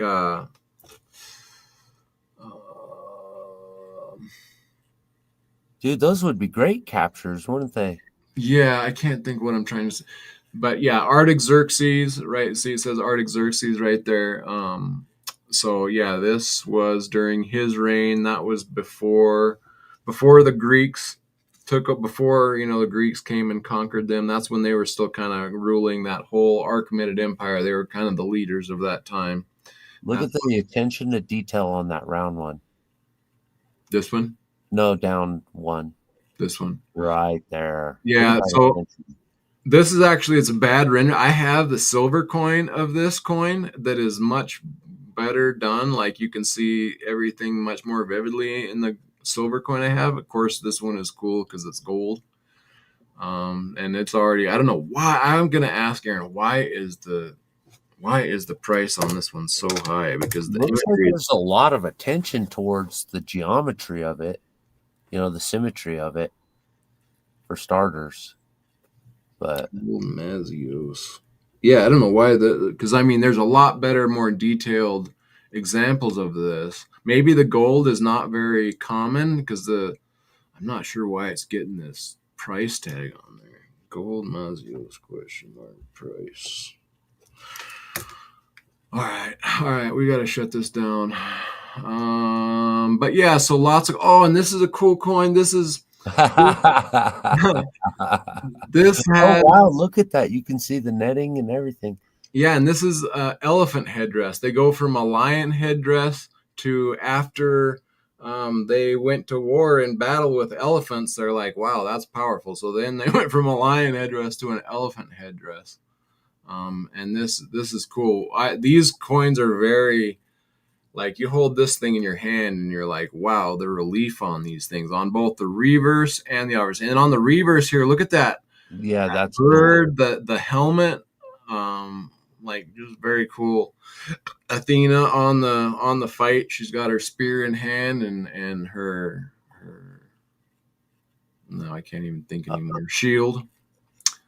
So, but yeah, and the elephant headdress here is very cool. It's got a good look to it. I like this. This is a nice Yeah, coin. that is a sharp looking coin right there. This will go for over four, probably. I would pay 33 to 35 on this myself. I bet you might could get this for 35. I'd be very happy if I could get that for three. Right. That's cool. Yeah. Oh, and it's X Sod. I bet this might be from that X Prince X Sod Al Thani collection.